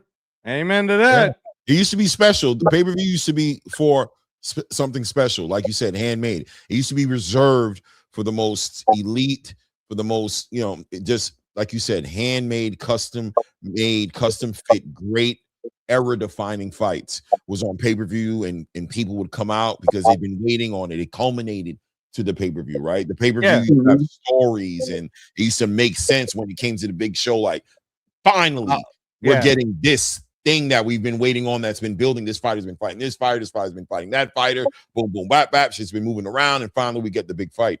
It is what it is. But good luck to Floyd Schofield. Good luck to everybody involved. Floyd Mayweather, man. Stop saying Schofield. I mean, Floyd Mayweather. Stop it, bro. What are you doing? Trust me, I have no idea. But Floyd Mayweather, good luck to Floyd Mayweather and everybody in that situation. I want to continue to move the needle a little bit and segue into the next thing, which seems to be making headlines right now. Shakur Stevenson coming off of a great performance this weekend, obviously taking his place, his rightful place on the pound-for-pound list, and everybody seems to be getting over to the side of, man, this kid is finally, he is the elite that he's been saying he was. A lot of hardcore fans probably been known that, but that fight was the signature fight for him, his first signature fight, in my opinion, to where he just showed levels. And listen, man, good things come to an end, I guess, or good times last as long as it's gonna last. Here we are. We wake up in the morning yesterday morning, and Mauricio Suleiman strikes again. Diabolical. I say strikes again because I do think the way he's been moving as of lately has been questionable. I don't know. I don't know. But the WBC strips him of his title. Some might say hours, but let's say 2 to 3 days after his fight. He paid already. And he paid, and clearly surprised by it. So clearly no conversation, no understanding, no communication to Shakur about what he would look to expect on the back end of that victory. And the place is once again looking at these sanctioning bodies, questioning the way that they move, questioning the way that they run things, and it just brings more light against Mauricio Suleiman, brings the attention and puts the WBC in the crosshairs of public scrutiny. What did you see, Coach Hackett, and what you think about that move? Now, I definitely saw, bits and pieces of it. They stripped him of the belt at 135, correct? Yeah, but he paid for it. Not the one at 140. Correct. I'm gonna say, I probably have the worst take on it if people want to ask my opinion.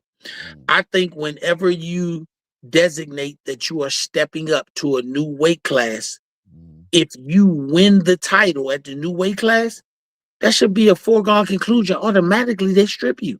Okay. Why should they allow you to hold up potential other fights for titles until you make your decision what weight class you're gonna be in? They should let Okay. you know before. You should be able to make the distinction beforehand.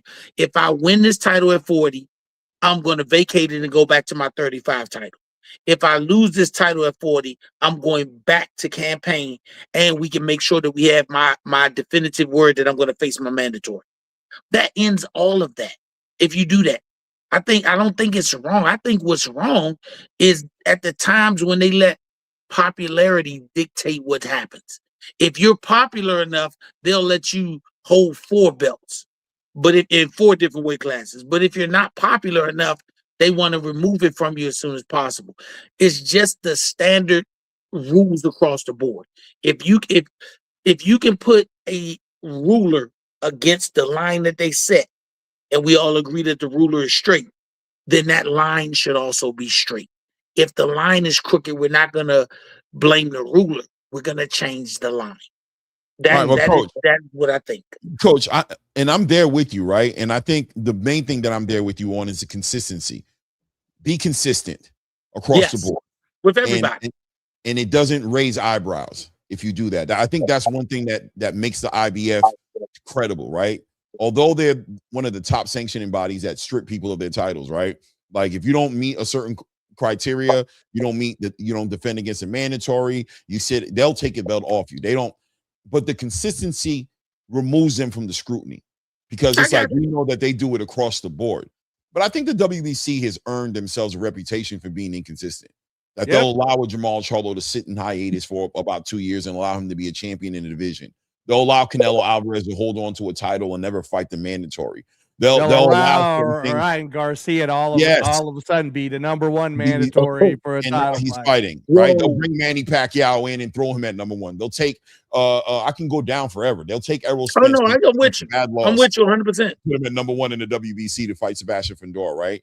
So he seems to always find a way to put himself in a position where his belt is involved in fights that make him money. Did the same thing with Stephen Fulton. I'm having a brain fart today. Stephen Fulton and O'Shaquie Foster, right? This guy blows weight, doesn't make weight for the championship fight. No problem. We'll move it up to the next weight class, and let's put a WBC interim title on the line. So on top of all that, after I say all that, the cherry on the top is definitely stripping Shakur Stevenson. But let me be the devil's advocate. Uh-oh. In order for a governing body to make money, they have to have people wear their belts.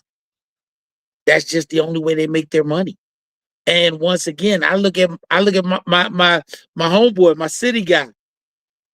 When Lamont Roach stepped in the ring to fight Pitbull Cruz, the minute he stepped in, he was stripped. Right. We didn't get any major backlash for him being stripped. Soon as he stepped in the ring, he was stripped. You know, my thing is, and that wasn't a WBC belt. You know, I just look at it like a job. If a job wants you to think like we're all family because you work harder for family. But the job will always think like a job. So when it has to fire you, it just fires you. Are we wrong for thinking like we're family as opposed to thinking like the business? Or is the business wrong for thinking about the business? Okay. We can't get mad at Bud when he thought like business and refused to pay Suleiman. We can't get mad at Bud. Because if that's the case, we want him to think like we family, but it's all right for the company to think like we company. Nah, we can't do that. If these guys start thinking like they companies and they start treating the business the way the business treats them, then nobody will ever become enemies. We'll shake hands. And I got backlash from a lot of people. I think me and Rez even talked about it a little bit. We lost our fight in Puerto Rico. No matter how we feel about it, how I feel, I'm just saying my son does it. When we said we wanted to fight Xander Zayas, we got backlash for that. But if you look at Jalil's last 5 opponents, they're 79-12. That's their record, last 5 opponents.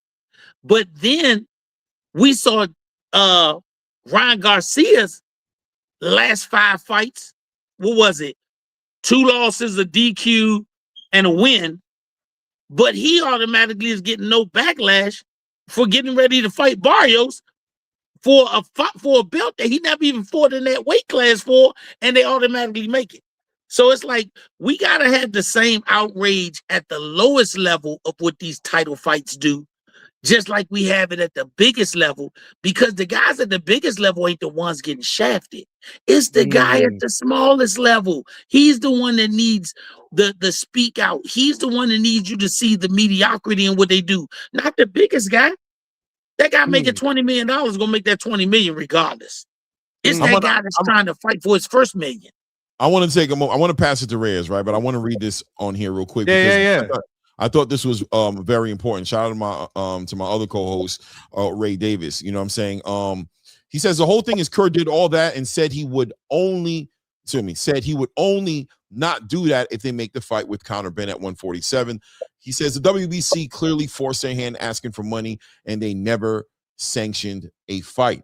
And I agree with him on that, right? I feel as if Shakur did, because you spoke earlier about the intentions being clear so that they don't do those things. I think Shakur did make his intentions clear. He said he had plans on, he was just going to do this. It was going to be a one-off, that he was going to beat Teofimo. He had plans on coming back to 135, you know what I mean? That he's a true 135 pounder. He was just doing this fight because it was a signature, big, legacy-defining, obviously a big payday fight. He took the opportunity.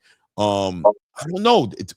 I feel there's grace allowed when we're talking about this sport. There should be grace. And I think the grace for Shakur Stevenson inside of 48 hours, it was none given. And if it was going to be given to him, or if it was going to be strict that way, I feel like maybe it should have been more clearly communicated to Shakur. All right, listen, man, we're going to let you do this, but I'm going to let you know. If you win the fight and you become champion, this is how we plan on moving. Why should Shakur be caught off guard that way to get, you know what I'm saying, after paying his fees and everything like that? And then it looks weird because Terence obviously is butting heads with the WBC, and it's like that close relationship with Terence to Shakur. It hurt him. It hurt him. The optics. No, I'm cool. I'm cool with that saying it hurt him, because it really did hurt him. Your allegiances do hurt you at times. They really do. But I will also say this. In the ring, he definitively called out Conor Benn for 47. That's true. So what are we talking about 35 when he said, give me the same thing and I'll fight you at 47? Right. So that's telling me right there that you had no intention of going back to 35. If you're talking about make it happen, get your promoter in here and we'll fight at 47. That's kind of now we're kind of putting the same criteria in mind, butting heads with each other. So on one hand, they should let him hold the belt, give him a grace. On the other hand, you're about to let him hold up the belt if you're saying I'm gonna let you go up to 47 and fight. And if he beats him at 47, ain't no way in hell he going back down to 35. You don't build your body up to tear it down 2 weight classes. I can see 1, but not 2 weight classes. You're tearing your body down. Well, arguably, right? Arguably, Gervonta was about to go up to 190 pounds, 165, say whatever he was going to come weighing in the fight. Why didn't they? And I'll say this: that was in a fight that was against a social media guy. Wasn't going to be at any time. I don't care what nobody say, a sanctioned fight, and that would have been a out of shape Gervonta Davis. That would not have been an in shape Gervonta Davis. So once again, it would have came with stipulations. So if that's the case, that's different. But in the same essence, I would have had to require him to come back and fight at his weight class, definitively in contract in a time frame. Not take this fight then work your way back down. I just don't think it didn't work for Roy when he tore his body down coming from heavyweight back to light heavyweight. It just doesn't work tearing your body down. And like I said, a lot of this stuff in boxing is who you like as the fighter. Because one time we'll say one fighter that we don't like, well, he tried to put weight stipulations on him. But then at the same time, Shakur said, give me the same rehydration clause and I'll fight you at 47. I'm going to tell you like this. I'm going to be honest with you. If it's my son, I'll use my son. I don't like using nobody else's example. Right. If it's a regular fight and they're talking about, okay, if they offered us the Zayas fight, but we would have to go back to 54 to fight him, I'm taking it. I'm taking it. Okay. But if they're saying Zayas will fight you, but we got to make the fight at 157, and my son has done 2 or 3 fights at 60, nah. Either you gonna stay in your spot at 54, or you gonna come up to my spot at 60. We not doing none of that. Who gets the better drainage out of the other guy? If I want to fight Xander Zayas and every metric in the world, including the promoters, say they can make it happen, we want it at 54. We want to take what he got. Even if we ain't gonna stay there, we're not letting you hold your belt and we beat you. No, sir. We're gonna beat you, we're gonna take it. And if we want to go back to the 54, back to 60, we're gonna vacate it. Let y'all figure out how to get them back, and we going back to 60. That's just the only this weight draining and all that stuff they talk about with guys. This don't happen if it when in the heyday of boxing in the 80s. You never saw nobody talking about I move up, but if we can have a weight in the middle and you can't get this big. No, if you're a middleweight, you're a middleweight. If you're a welterweight, you're a welterweight. Like they said on the playground. If you're a little boy, stay in the little boy's place. When you start barking at dogs bigger than you, you got to be prepared to be bitten or bite back. And that's with no stipulations. Right. Now, Mr. Hackett, I do want to bring it back, though, again, to the whole, subject of today being bad business. So my cousin, shout out to my cousin who owns Hearn Project, Hearn Project, guys, check it out. Cool ass streetwear fashion. He told me, I gave him a glimpse of what the weekend looks like. I said, hey, listen, I'm a boxing aficionado. I'm a pundit of this, so I'm all in. I'm watching, Japanese cards at like 3 a.m, right? That's me.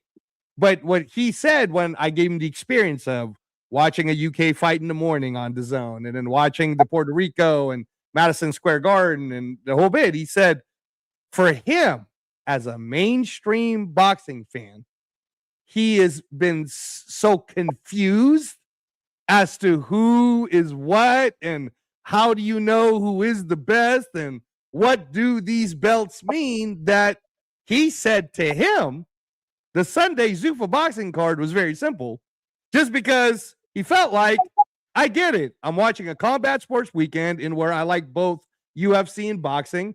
It's easy for me to access and I'm just going to follow those guys because then I know they're just going to go ahead rankings and it's not going to be confusing. And just like the UFC doesn't confuse me, I'm just going to do that. So there's a mainstream fan who he needs people like us to explain to him what's going on with the WBA, the WBC, and all of this stuff, right? So having said that, and this is coming off the back end of Mauricio Suleiman trying to explain to Ariel Helwani exactly where all these fees goes, right? This also is now we're in 2026 where, as you said yourself, the landscape has changed. There's one man funding the whole thing. And you got Turki Al-Sheikh asking Dana White to go help promote Tyson Fury versus Makhmudov on Netflix, April 11th. He's talking about Fury Joshua will end up being a Dana White promoted Zuffa card, right? And then you also have Paramount Plus in Zuffa.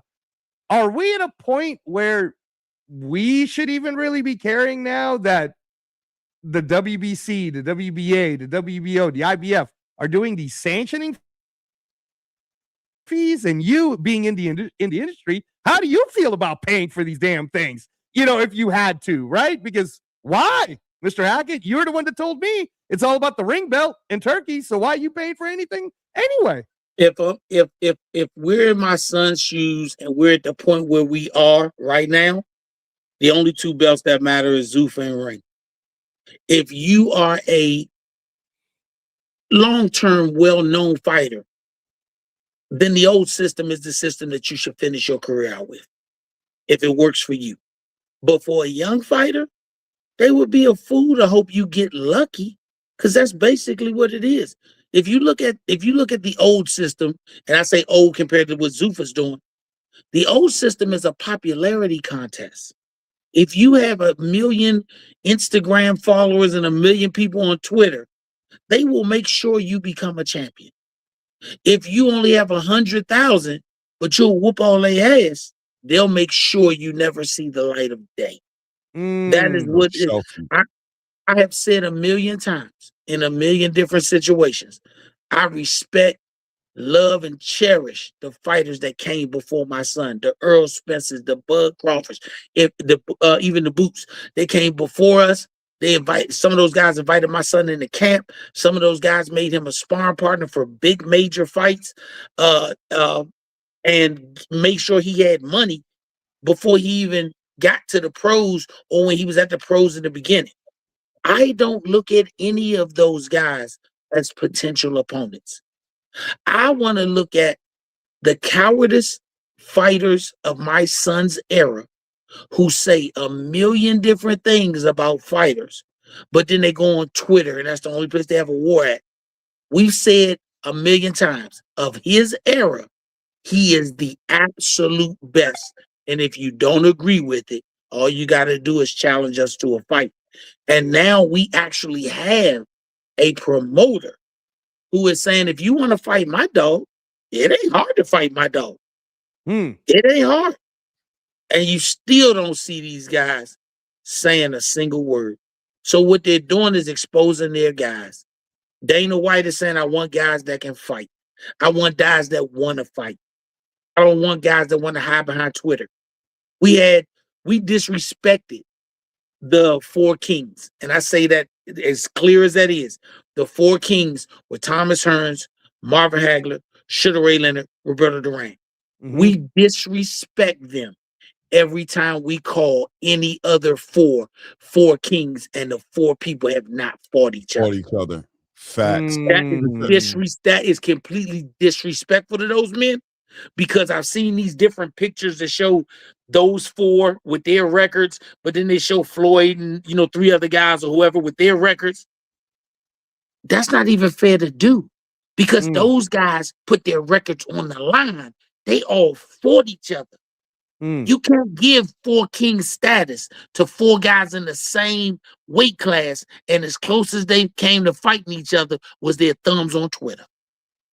Yeah, I think at the end of the day, like I said earlier, and kind of try to land this and move this because I have another two topics I want to talk about. Just to land it on the fact that consistency makes a difference, and I thought it was exceptional to highlight the idea that if the best is going to fight the best, if that's still going to be consistent, then everything works out okay as far as the sanctioning body, as far as Zuffa is concerned. But the star thing, the popularity thing being aligned with who's the champion at all times gets in the way of the sport evolving. Rolly Romero, will honestly never be, I'll never look at him like a champion.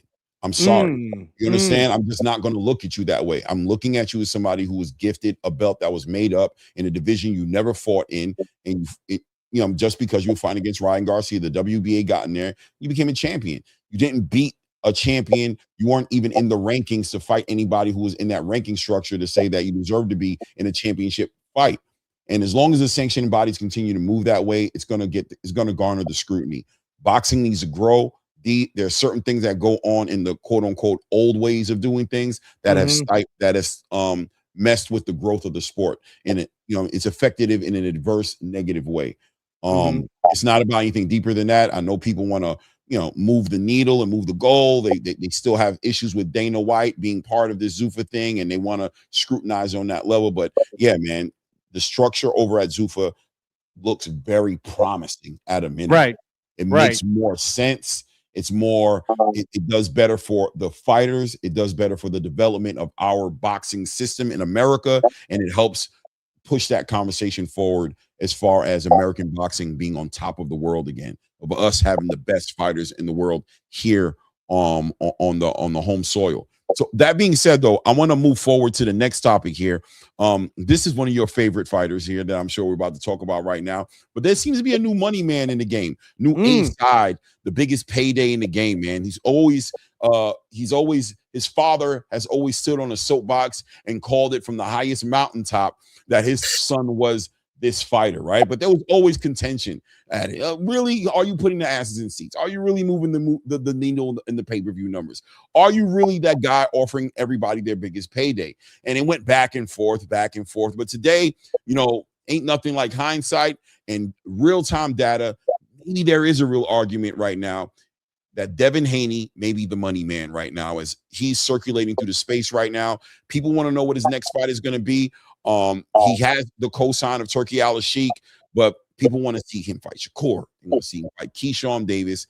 And even as of late, Xander Zayas has been brought to the table as a potential fight. Now that Xander Zayas has acquired his newfound fame as the youngest unified champion, right, in the world, at 154, holding one of those titles of the unified belts, being that WBO belt. Devin Haney obviously holding the WBO belt at 147. It's making the conversation very interesting. Keyshawn Davis, just to add to it, says, listen, Lewis Crocker, I have other opportunities, even at 140. Doesn't seem like that's the next fight that's necessarily going to happen. We might have felt a little differently before he made that statement that we thought that fight was going to be on the table. And of course, Shakur's given his reservations on going up that high, but said, listen, if you really want to see it, put a rehydration clause on these guys. I'll fight them, but I want it to be an even playing field. The spaces embrace that one way. You know, they've embraced it. They push back at it. It is what it is. But regardless, the common denominator here is Devin Haney. Seems to be the big payday man. Seems to be the man. I want to know, me and Reyes was talking about it. I think the Xander Zayas fight sounds amazing to me. It's a dangerous fight, but I think this right here adds to the legacy of Devin Haney. I think it makes him undeniable to a certain degree to challenge himself with a young fighter like that. And it might be the right timing for Devin Haney to fight a Xander Zayas, because Xander's kind of on his way out of 154. He looks like he's outgrowing the division. So maybe this is the right time to catch him. He's young. He's just getting his fame. You put somebody like this on your resume, and you get that 4th division under your belt as a unified champion. I like it, but I'm definitely more wondering what you think about the whole entire thing, watching the whole thing kind of turn out. Go ahead, Reyes. No, before you, and we want you to answer it, Mr. Hackett, but I want you to keep in mind that just recently, Bill Haney called Xander Zayas food. He said he's food for Devin. So now, please, sir, what do you think about Xander Zayas versus Devin Haney? I like it. I'll say this: if Xander goes up and does it, nothing but respect to Xander. If Devin goes up and does it, nothing but respect to Devin. I personally think that after Devin left, probably after he left 135, realistically, I said the fights with everybody else became even. But once he went to 147, I got Devin beating Keyshawn. I got Devin beating Shakur. I think Shaw will beat him. I think if anything below 47, they had the advantage. Anything above 47, Devin has the advantage. When it comes to him and Xander, I think Devin has the clear advantage because he's been in the bigger stages.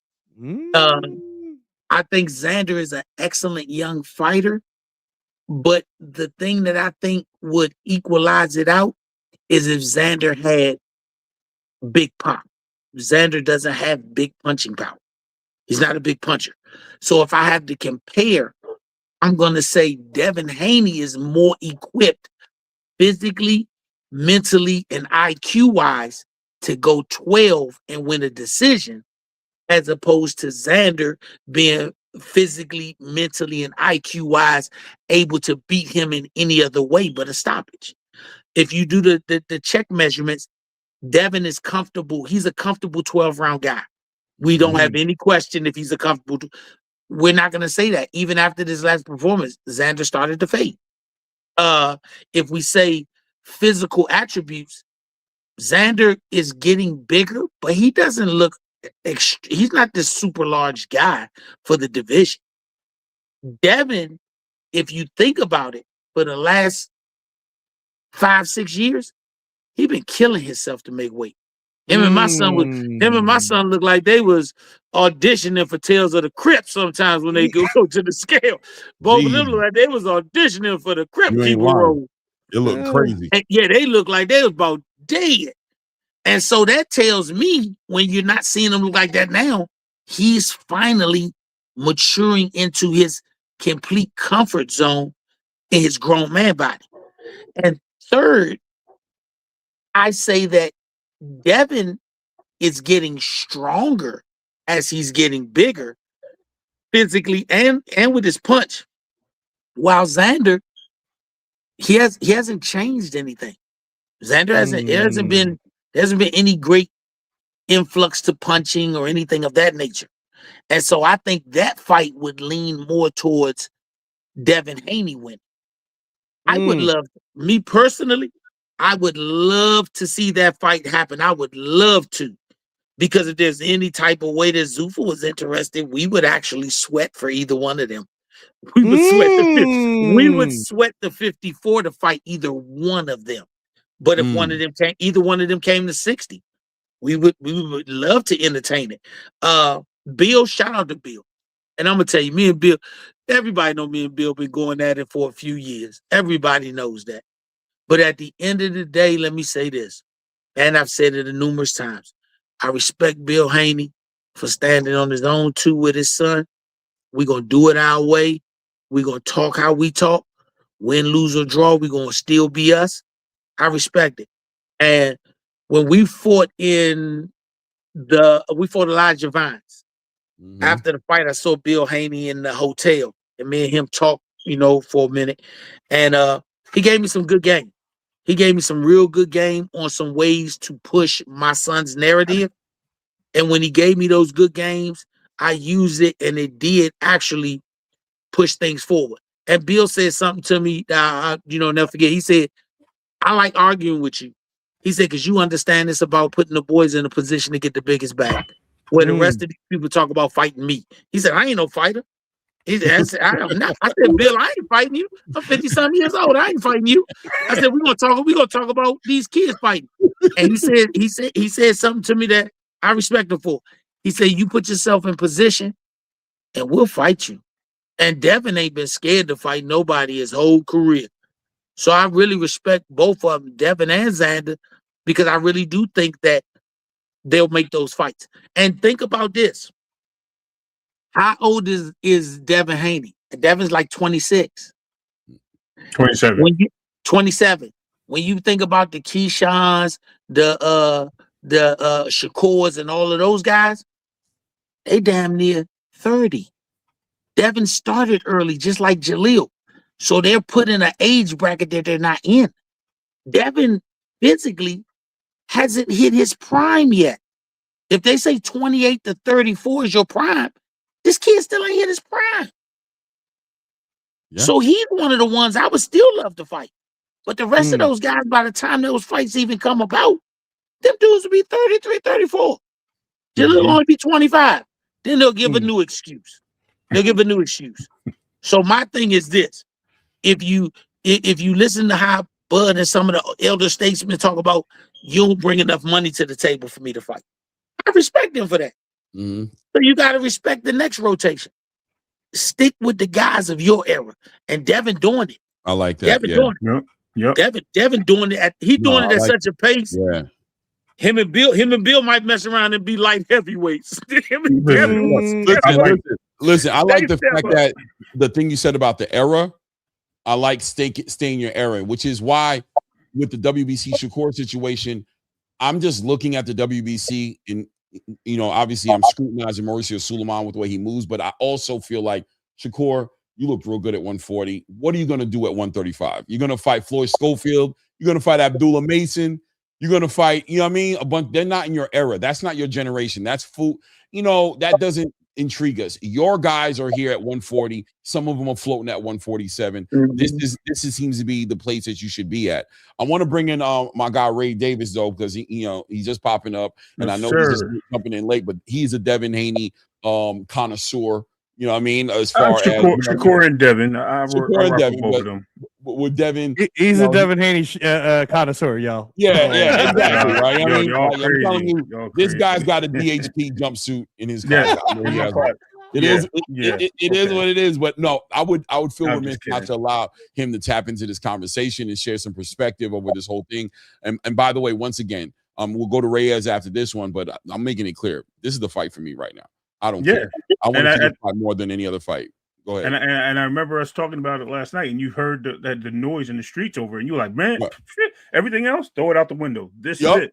And I kind of was with you with that, right? Because I'm saying it's good for us to push this fight, because this is actually where we're going to see a test, right? I think Devin, as Coach just said, we see, like, I don't think there's no one that wants to fight him. He's not a boogeyman, but just no one wants to take on the smoke at 147 that has a title. Only people that want it are the up and coming. He just mentioned, why does Devin have to go backwards to go forward? And it's kind of weird, right? He's not in a situation where, like you were saying, like Shakur has other belt holders down there. If he did go back to 135 and he was still WBC champion, those guys are younger. Like, he's got to get him while he's green. Okay, that's fine. But they have belts. They have something he wants.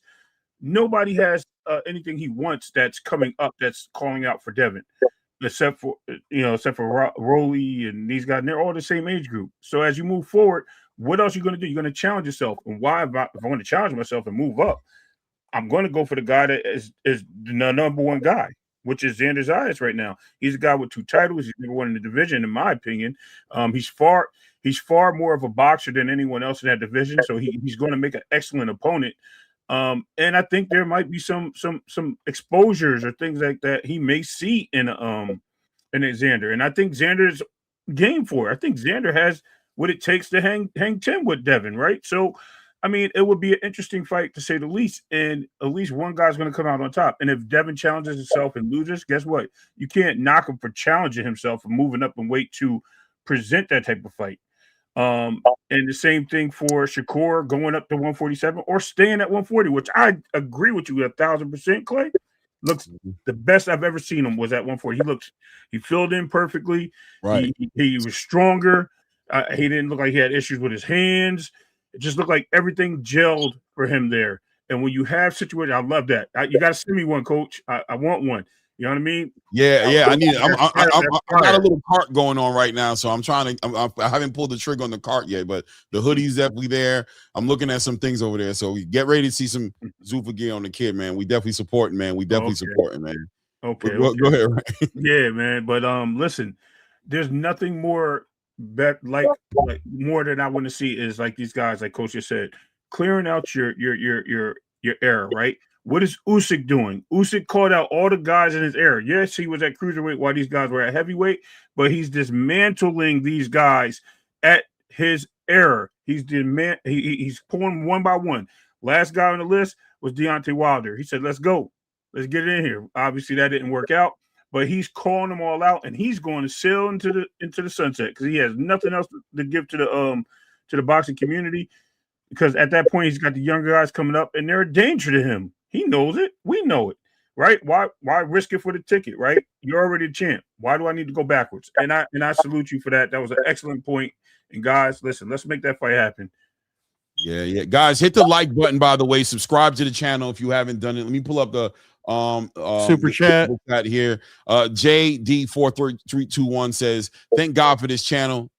Oh man, you're gonna make me blush. You guys are one of the few people that is objectively covering Zuffa boxing without no bias and political ties. Thank you. Yeah, man. Listen, we got to support it, and we want to be part of it. We want to be part of the movement. We want to be part of this era, this chapter in boxing, man. And if you don't support it, that's on you, right? I don't got it in me to really sit here and try to convince you to support it. But at the end of the day, man, I like what I see in the dynamic. I like what I see in the system. It makes complete sense to me, man. And I'm going to get behind it, man. We definitely 100%, but especially when we got fighters like Jill Hackett on there, Robert Merriweather, Julian Rodriguez. Rodriguez. We're gonna have Demazy and Van Houter next week, Tuesday. Dmitry Pavlov. A lot of these managers and coaches. But real quick, just to say that the young fighters, you know what I'm saying? Very important to get that. I want to be part of getting behind this next generation of superstars that are coming up. You know what I mean? The superstars don't need our help that much. We really enjoying what they're doing as well. We're here for all of boxing, not just for one portion of it. But I genuinely believe that the younger generation of fighters need our support. We need to watch them fight. We need to speak about their fights, bring attention to their fightings, to their fights. If we can interview them, do that. We need to, and I want to be part of that, right? Shakur don't need me. You feel me? Terence don't need me. Those guys, if they come over here, it's 100% blessing. We're gonna love it, but the next generation needs us to push it. American boxing needs us to push it, man. I'm gonna segue over to Reyes and let him get at it too. Go ahead, Reyes. Yeah, no, thank you, and also, thank you for that, JD 4321, because we do, at least for our channel, we do believe that we're pushing all of boxing. We're gonna give you guys the straight truth on both the positives and negatives of boxing. And some of you may not agree to it. And as our co-host Ray Davis said, you don't have to listen to us. It's fine. There's plenty other channels out there you can listen to that maybe vibe with you. But if you are going to listen to us, then you're going to hear the truth coming not just from our perspective. We're going to bring Coach Bernard Hacken in to tell us the truth. A man who has worked with the Mayweather Promotions, Matchroom Boxing and Eddie Hearn, and currently Zuffa Boxing right now. And his truth is not a lie because he's in it. You're not. You in the chat, you're not doing business with them. This man is. So if you don't like what he got to say, then please go on to another podcast. In the meantime, as I always say on the ATP Combat Media, we're here for the mainstream fans. The ones who are not educated on what's going on in boxing. The ones who need to understand, why are we paying sanctioning fees for belts? I didn't even know that a fighter had to do that to win a championship. Last time I checked, they don't pay a fee for the Lombardi Trophy. They don't pay a fee for the Stanley Cup title. They don't pay a fee for the NBA. They don't pay a fee for Zuffa belt. And they don't pay a fee for the Ring Magazine title. So, and the Ring Magazine title, just so y'all know, it's $200,000. Like, it's actually worth $200,000 because they put gold and whatnot in it. So I'm just, thank you for that. Thank you for the super chat. We appreciate it. If you guys want Claymore to continue calling the fights, especially for diabolical pay-per-views that are out there, then the super chats do really help out a lot. So we appreciate that. Yeah, because I ain't paying for these damn pay-per-views no more. No, definitely not. Real quick here. The prime one. Mansa Musa, ain't nobody trying to get no job with Zuffa. It's not that serious. You know what I'm saying? You guys, it's okay, right? It's okay to a certain degree, but all the ideas that the reason we speak about Zuffa boxing is so that Zuffa might see me and put me next to Max Kellerman. Bro, look, bro. Let me close it out. Let me close out what I'm saying. Let me land what I'm saying, right? We supporting boxing. The negative connotation behind the attention we're giving the newest addition to the space, to the fighters like Jaleel Hackett. It seems from your perspective that we're overdoing it. And my argument is that you guys are underdoing it. Right? You guys aren't doing the right thing by the fighters. You're making everything about promotional loyalty and tribalism. You've become fanatics of promotional companies and you become haters of billionaires who don't even know your name, couldn't care what you think, and you've allowed the fighters, the young fighters, to catch stray bullets when all they're trying to do is move their career forward. Do you understand? So you're having a hard time wrapping your mind around the concept of supporting the next generation because you're conflicted with the issues you have with millionaires who don't know you exist. And you think it's worth more to criticize the millionaire and the platform than to celebrate and push the fighter forward. This has never been about Dana White. This is actually not even about Zuffa boxing. Yep. It's about Jaleel Hackett. Yep. Robert Merriweather. Julian Rodriguez. All the young fighters. It's about those guys getting their fair share and just due. This ain't about Zuffa boxing and getting no job, and it's not about glazing. It just hurts your insides to hear Zuffa boxing in the same language as good for these fighters. I'd advise you guys, and I'm trying to give you guys, I give you guys a grace. I'm not trying to get into a cuss out battle going back and forth with you, but embrace the young fighters and what it is. Exactly. And get off this whole hate Dana White, love Al Heyman, support Oscar De La Hoya, Bob Arum is this. I mean, these people don't care about us. They don't know us. They don't owe us anything, and you're never going to get their attention. And you completely boycotting all these young fighters. It only affects one person, and that's the young fighters who are trying to make it happen, bro. That's it. Right. And I made a promise to Claymore that I will not address these type of comments, but since you're doing it, Clay, no, bro, no, I'm not. Mr. Hackett, I promise, I'm not going to make it too long-winded. If you're going to take the time to write some, and believe me, Clay, I've been taking it, right? Right. First of all, let me explain something to you guys. Do your goddamn research. Yes, I have worked with Dana White in my past before the transplant, so I know exactly how that company works, and they've done nothing but treat me right. Secondly, I do not currently work for anything that has to do with TKO shareholdings, but I have love for the sport of boxing. And when I watched how they were going to treat my people in boxing, of course I'm going to support it. To this day, I do not have a position. Ray Davis does not have a position. Clay Moraine does not have a position with Zuffa Boxing. The only person that's getting paid from Zuffa Boxing in this entire panel right now is Coach Bernard Hackett, who got a nice little check this last time, right? And should Coach Bernard Hackett choose to wear a Zuffa Boxing hat that he got to be gifted as a part of the package, he could goddamn well wear it. And if you don't like it, then you can go to the other hating channels that don't like what we're talking about. But we have been talking about the truth about boxing, and the truth is the mainstream fans are rocking with Zuffa for $8.99 a month. And if you don't like it, then please turn this channel off. Thank you very much. I'm sorry, Clay. I appreciate it. I promise that'll be the last time I address these Glazers. Until I address it, because I'm gonna tell you right now, anytime I go, he probably coming. Yeah, right. I mean, that's a team effort, right? So I did talk to him just recently about doing it, but you could tell that was pent up. And I felt it. It gave me goosebumps. He had to let y'all know, bro. I ain't gonna lie. It had to be. Man, do your research about who the people are in the panel before you go spitting your dumbass minds in here. You're crazy, bro. Listen, I okay. This real quick. Can we move the needle a little bit? Yes, I'd like to. Okay, we talked about Devin, man, and like I said, I'm here for the Xander's Eyes, Devin Haney. Yes, Bill, if you're watching this, that's the one for me, baby. That's the one for me. But hey, man, we waiting on whatever fight you give us, right? But that one right there, that one's tickling a little spot in my spirit. It's sizzling in my spirit a little different than the rest of them.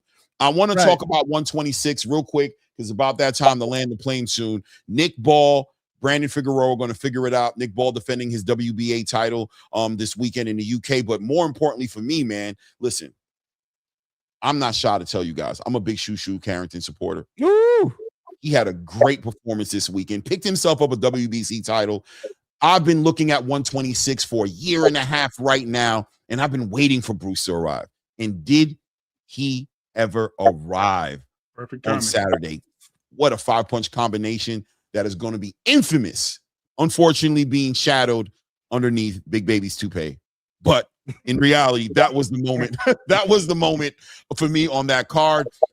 What do you guys think about my guy Shu Shu making his way over to the UK, sitting outside that ring and getting that winner? Nick Ball, finally getting a unified champion. Yeah, let me go first, Clay. I want to just say that Shu Shu Carrington, bro, we absolutely love that you showed your heart in the ring. It's a great moment for all of us to see your raw emotions, man, to win the world title at home in front of your people, the tears, I mean, everybody was with you, man. So we're so proud.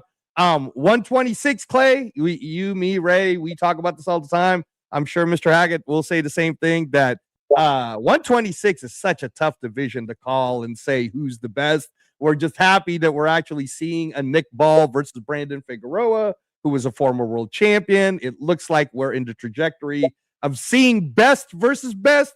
Hopefully, Turkey. Hopefully, Turkey, best don't let us versus down, best. baby. Yeah, Don't let us please. down. You know, we know that there's Rafael Espinoza, Angelo Leo, right?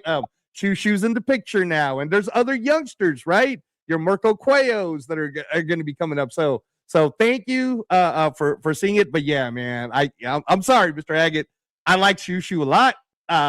Shout out to the people that did your trunks. Did you know, guys, that they had them Swarovski jewelry, diamonds in the shoe? That is so cool, man. That is so cool. I was literally telling people that they allowed them to customize the trunks a little bit, which is sweet. I was like, yo, that's dope. And then the fact that they added blue, I hope they're adding gray like your hat, and they're adding maybe red and green, because that's just going to give us more things to like about them. Because they all look basic, and I was like, yo, y'all crazy, y'all just hating. Now I just want to tap in on it before I really go into the Shu Shu thing. I just love the fact that everyone loves Pro Box, because a lot of the fighters from PBC go over there, right? Everyone loves Pro Box. What's so much of the difference between Zuffa and Pro Box? Not much, right? Only thing is that you have one that's at a broader scale. Like YouTube is free, obviously you can go on YouTube, you can plug in, but a lot of people don't even follow Pro Box enough to find Pro Box. Zuffa is holding UFC events. So I'm sorry, Paramount. So when you go into Paramount, you're going to see the advertising. You're going to see all this stuff with Zuffa. So listen, shout out to Zuffa. They got a bigger and grander scale, and they're going to move forward. And they got some great ass boxers on there, including the one Greg. I'm sorry. I almost said Greg Hackett. Sorry, that's a distant cousin. My bad, Bernard. Greg Hackett. Shout out to Greg Hackett. I'm little Hackett. You guys are related. I don't care what you say, Coach. The little Hackett. That's got to be a second or third cousin. We got to look into that. We got to look deeper. Don't just dismiss it, Coach. Something there. Something there. My man. Yo, so but Jalil Hackett, you know what I mean? And like you guys mentioned the other ones, J-Rod and them. But listen, at the end of the day, when we get to Shu Shu, right? And this is what I like about Shu Shu. He has such a great window to look at, right? So yes, Nick Ball, Figueroa is probably the fight to take, but at the same time, you still have an Angelo Leo who's sitting there. He's going to have a fight, I think, soon. And then we have I think the monster of the division, the guy who I think is probably the scariest and most dangerous, is Rafael Espinoza. In my opinion, get that guy out the way right now, because if you don't, that's going to be your most troublesome fight, because you don't want to go in there because you beat the other champions. And I think Shu Shu can definitely beat all the guys that either get the belt or retain the belt. No problem. I think when it gets to that Rafael fight, that's going to be his toughest challenge. And I don't want him to go in there thinking that all the champions are the same, because that can overwhelm you sometimes. I mean, we've seen it happen with other fighters. We've seen, and I'm going to throw this out there, Earl Spence thinking that because he dominated the division with other champions that Bud was going to be the same fighter. And Bud showed him something different. So, and he was, and everyone said it, Bud was the worst one. Get him while he came up.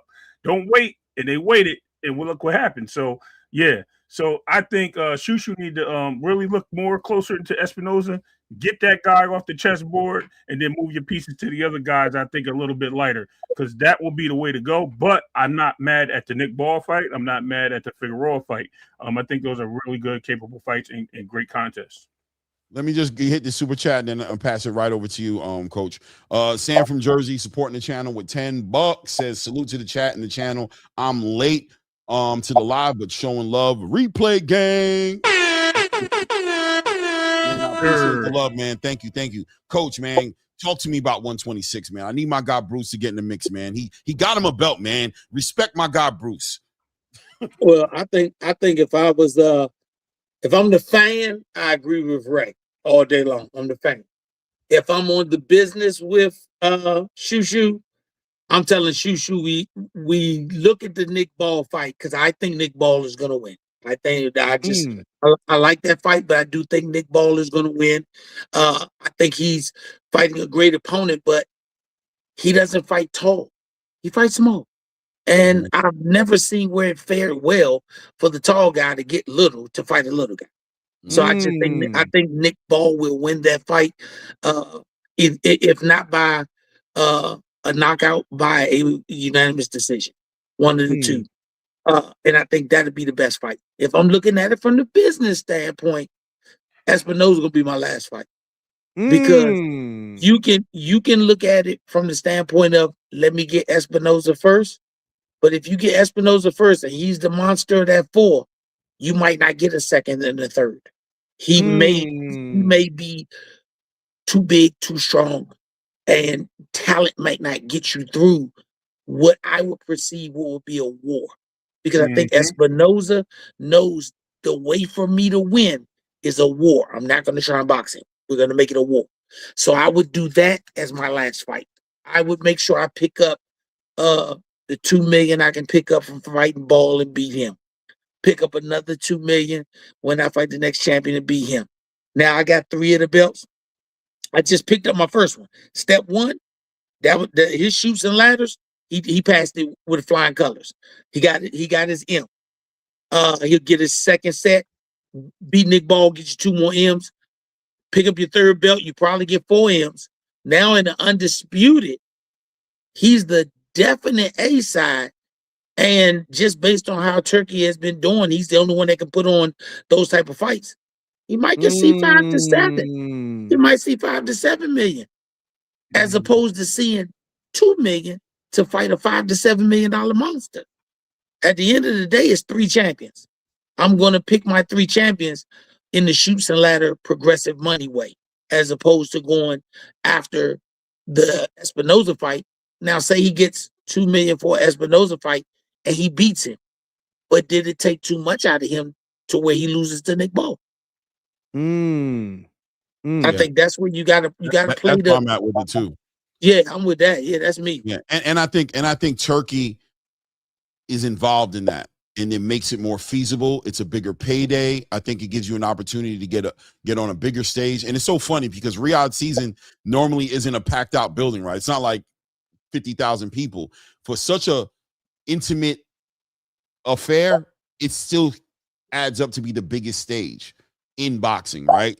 Not that you know, does that make sense? Like, it's an intimate, small thing, but it's still the biggest stage in boxing. Yeah, it's the Rolls Royce. It's the Rolls Royce. Right. It's for connoisseurs. It's a high level. I think every fighter in this space, clearly you guys, with Bernard Hackett and his fighter Jaleel and Son, but all the fighters, when you speak to them, are talking about the goal is Riyadh, right?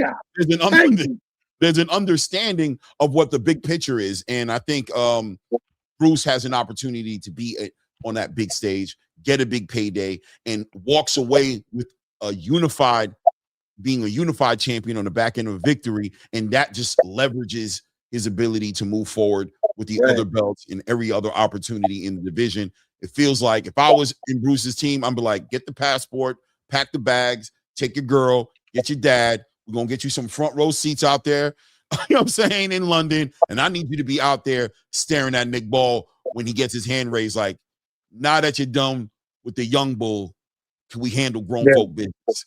Can we handle grown folk business? But ain't it something how that whole concept using Shu Shu, he showed you where I did the regular promoter route. I did the regular fights. I did the Zuffa level fights. Then he got his ring opportunity. He becomes a champion.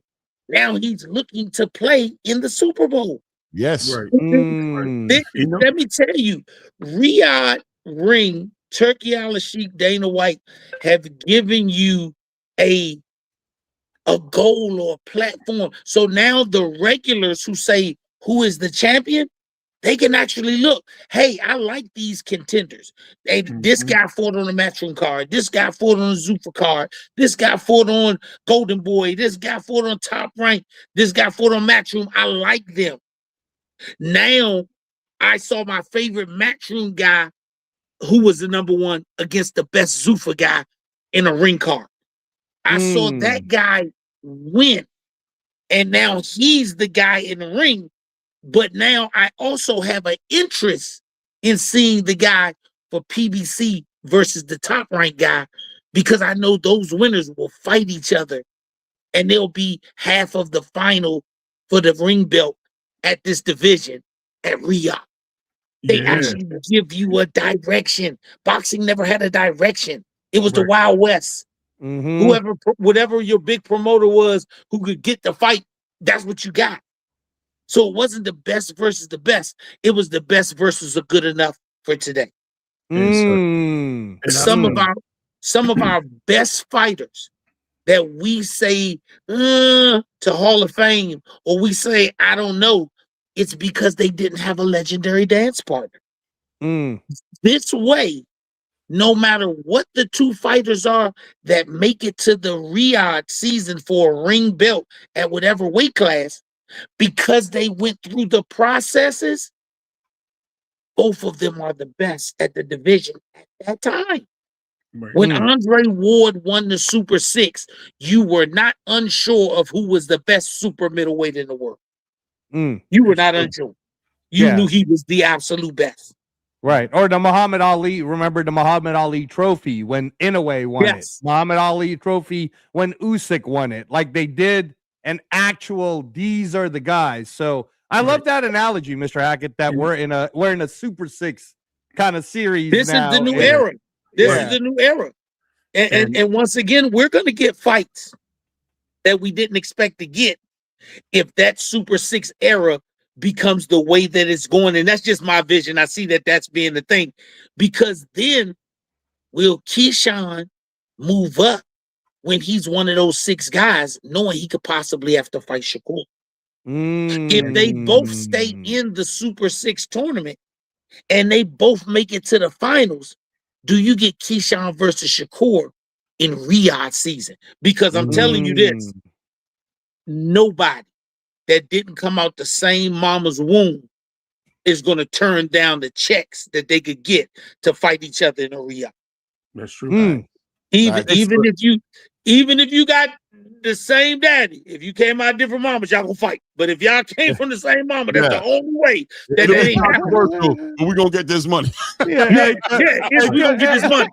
Because one thing you ain't heard about Turk, it's gonna be an interesting conversation. But we don't have a conversation. Because we can't be friends if you stop me from getting 20 million. We cannot be friends at that point. Right. Hey, Chuck Liddell, just a throwback, went through the same situation with Tito Ortiz. I'm sure that Reyes Boxing, maybe everybody else knows, but do you remember when Chuck was like, if that's the case, bro, I don't want to be your friend, bro. Right. Don't tell me I can't be a champion and get my payday because it's going to mess our friendship up. If that's the case, let's get that check out of here.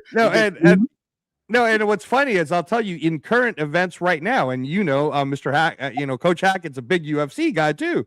Is currently right now those guys that are fighting each other are friends. They're like, I do want to fight you, and let's make that happen. Because just like in the old glory days of boxing, those guys knew each other. It was not a unknown story that Joe Frazier was trying to help out Muhammad Ali. Right? Everybody knows. Because the way you made your money, even Sugar Ray Robinson would talk about this, is you're insulting the other person if you don't give him a chance to fight, because that's how he put food on the table for his family. And I'm talking about the 50s, the 60s, the 70s, the 80s. So the fact that we ended up in this weird era of, I should fight you because you're my mandatory, but that doesn't make that nobody's in it for it anymore. So I'm so happy that you said that, Mr. Hackett. Go ahead, Clay. I was just gonna read one of the questions, but go ahead, Clay. Okay, I wanted to. Is it this one? No. It's the one right. Okay, before I want to answer this one. JR, you're my guy, right? But I have a simple answer for that. It gives you 30. Yep. I mean, listen, man, it's math, baby.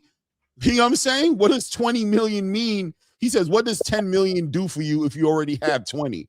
It gives you 30. But I like it. I like his listen. I like his question. Okay. I like his question. Let me tell you why. That's a great question. And this is what we talked about earlier. Financial literacy. If your favorite fighter made $10 million, he made $3 million. He did not make $10 million. He made 3. So if you ask your favorite fighter, what does the 20 do to him? He's going to be honest and says, it gives me 10. My 7 plus my 3 gives me 10. So when you speak about when you speak about that legacy money, every time this guy gets a 10, but it's really a 3, he still has to do that 3 more times to get the 10 of legacy. Because remember, in the economy that we live in now, it is so expensive to own a home to where people are thinking that $1 million for a home is the average going price. Right. And if it takes you 30 years to pay for that home, and it took you 30 years to save up the down payment, you're gonna be 60 to 70 when you pay it off.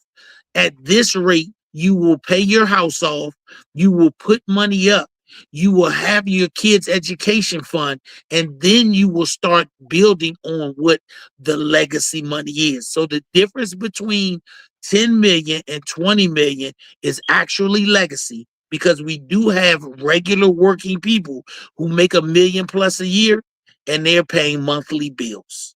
Yep.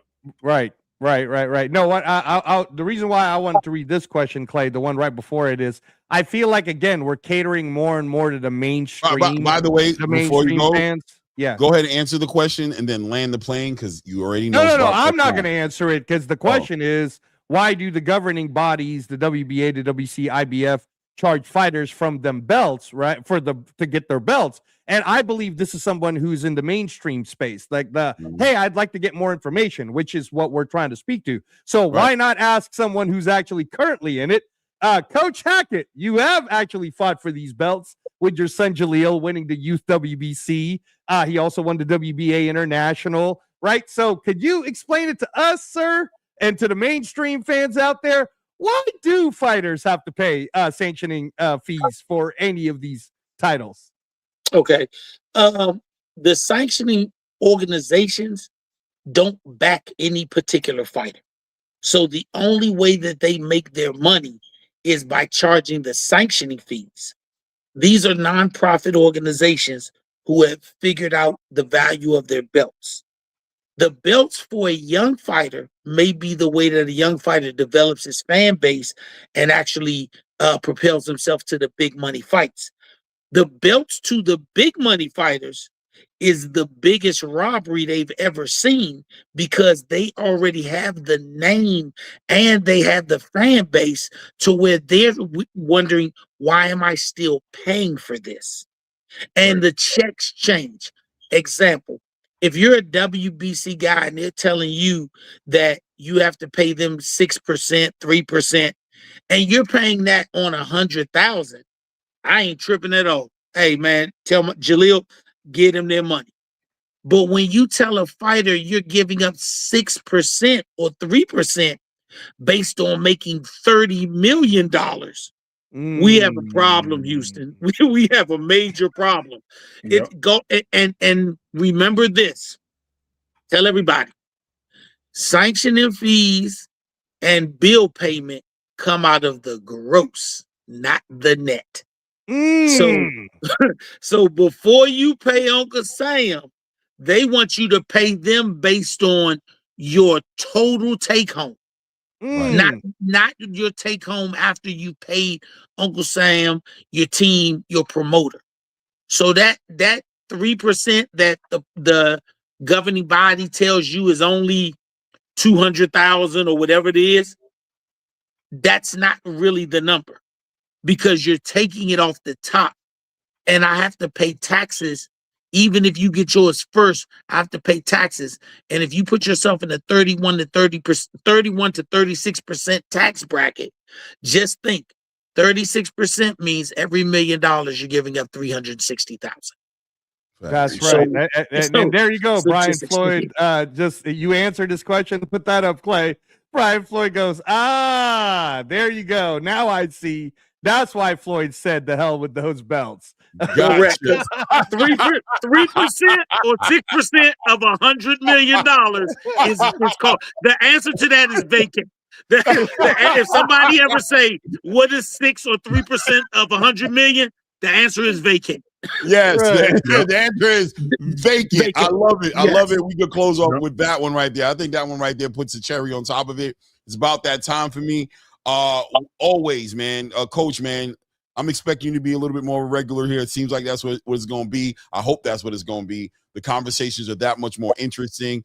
Super cerebral here on the ATP Combat Media Show. It's not for everybody. It's an acquired taste, but if you're looking to get your mental juices flowing, if you're looking to speak on hard topics at times, controversial at times, but some hard truth, and of course, a channel that always supports boxing on all levels, then you probably could find a home here and find a spot. We got plenty of space. Find yourself a seat. You know what I'm saying? We got water in the fridge. We're not serving alcohol here. Sorry, it's not that type of club.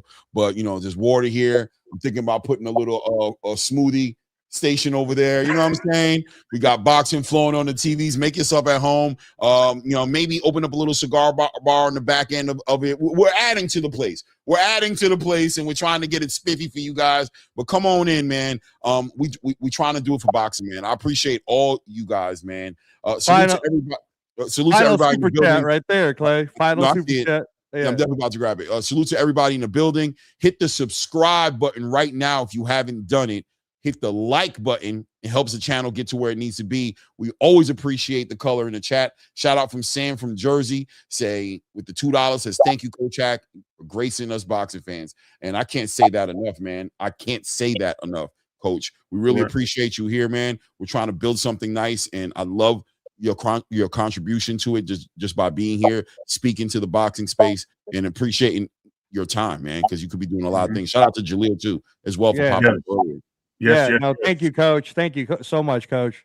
Man, I love what you all are doing. If it's any fans of your show that have any question boxing related, any boxers who say, hey, can I ask a question that could help them guide in their career? Tell them to shoot the questions to you, and the ones that you say, hey, this needs validity, this needs talking about, I'll answer it on the show. I think in order for boxing to be better, we have to actually spread knowledge, because the more people have knowledge, the more insightful and educated people will be. Yes, check, Mr. Big Blade Bray. I'll get right on it. Man, always trying to improve, man. Always trying to improve the space, man. Thank you guys, man. Thanks, Ray. Thanks, Jello. Thanks, Coach Hackett. Thanks, Jaleel. Thank you, everybody in the chat. Subscribe to the channel, like, comment. Until the next one, it's that ATP Combat Media Show. You already know how it is. Right, Reyes? How's it go? At this point, we out. We out.